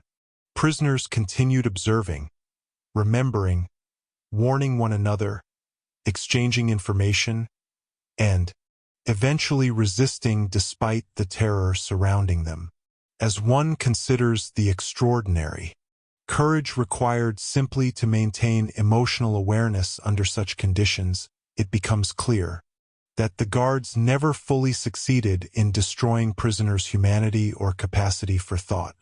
Survivors later remembered the guards precisely because they had continued paying attention. Even inside a system designed around dehumanization and fear, memory itself became a form of resistance against the camp's attempt to erase individuality and truth. The lasting significance of the guards therefore extends beyond Treblinka alone. They reveal how systems of terror depend upon individuals carrying out authority personally through daily actions, decisions, and behavior. The camp's fear did not emerge automatically from buildings or orders alone. It emerged through men enforcing domination continuously over exhausted, isolated, and vulnerable prisoners. As one reflects on this reality, it becomes evident why survivors' testimonies remain so important. After the war, remembering the guards truthfully preserved the human reality behind the camp system and prevented Treblinka from becoming reduced to abstraction or statistics alone. Ultimately, what the guards reveal about Treblinka is deeply unsettling. The camp functioned because human beings maintained it actively every day through fear, intimidation, surveillance, and emotional control. Yet survivors' memories also reveal something stronger than the authority the guards once held. Despite unimaginable conditions, prisoners continued observing, remembering, helping one another, and preserving human awareness inside a place built around terror. In the end, the guards reveal not only the cruelty of Treblinka, but also the enduring importance of memory and testimony in ensuring that the emotional reality of the camp is never forgotten. When people speak about Treblinka extermination camp, they often focus on the numbers, the transports, and the scale of destruction that took place there. But inside the camp, prisoners experienced Treblinka through something far more immediate and terrifying: the men who controlled daily life around them. The SS guards shaped the atmosphere of the camp every hour of every day. Prisoners saw them during transport arrivals, labor details, punishments, nighttime patrols, and moments of resistance. Their voices echoed across the camp. Their dogs barked through the darkness. Their unpredictability kept prisoners trapped in constant fear and emotional exhaustion. Yet this story also reveals something else. Even under relentless authority, prisoners continued observing, remembering, warning one another, sharing information, and holding on to fragments of humanity inside a place built around terror. Survivors carried those memories long after the camp itself disappeared, ensuring that Treblinka would never become only a statistic or a forgotten location hidden within the forest. The guards of Treblinka reveal how systems of fear operate through human behavior, through choices, actions, and the daily enforcement of power over vulnerable people. But the memories left behind by survivors also reveal the strength of testimony itself. Because of those memories, the reality of Treblinka continues to be remembered today. If you found this documentary meaningful, make sure to subscribe for more deeply researched historical documentaries exploring the hidden realities, forgotten stories, and human experiences behind history's darkest places. Thank you for watching.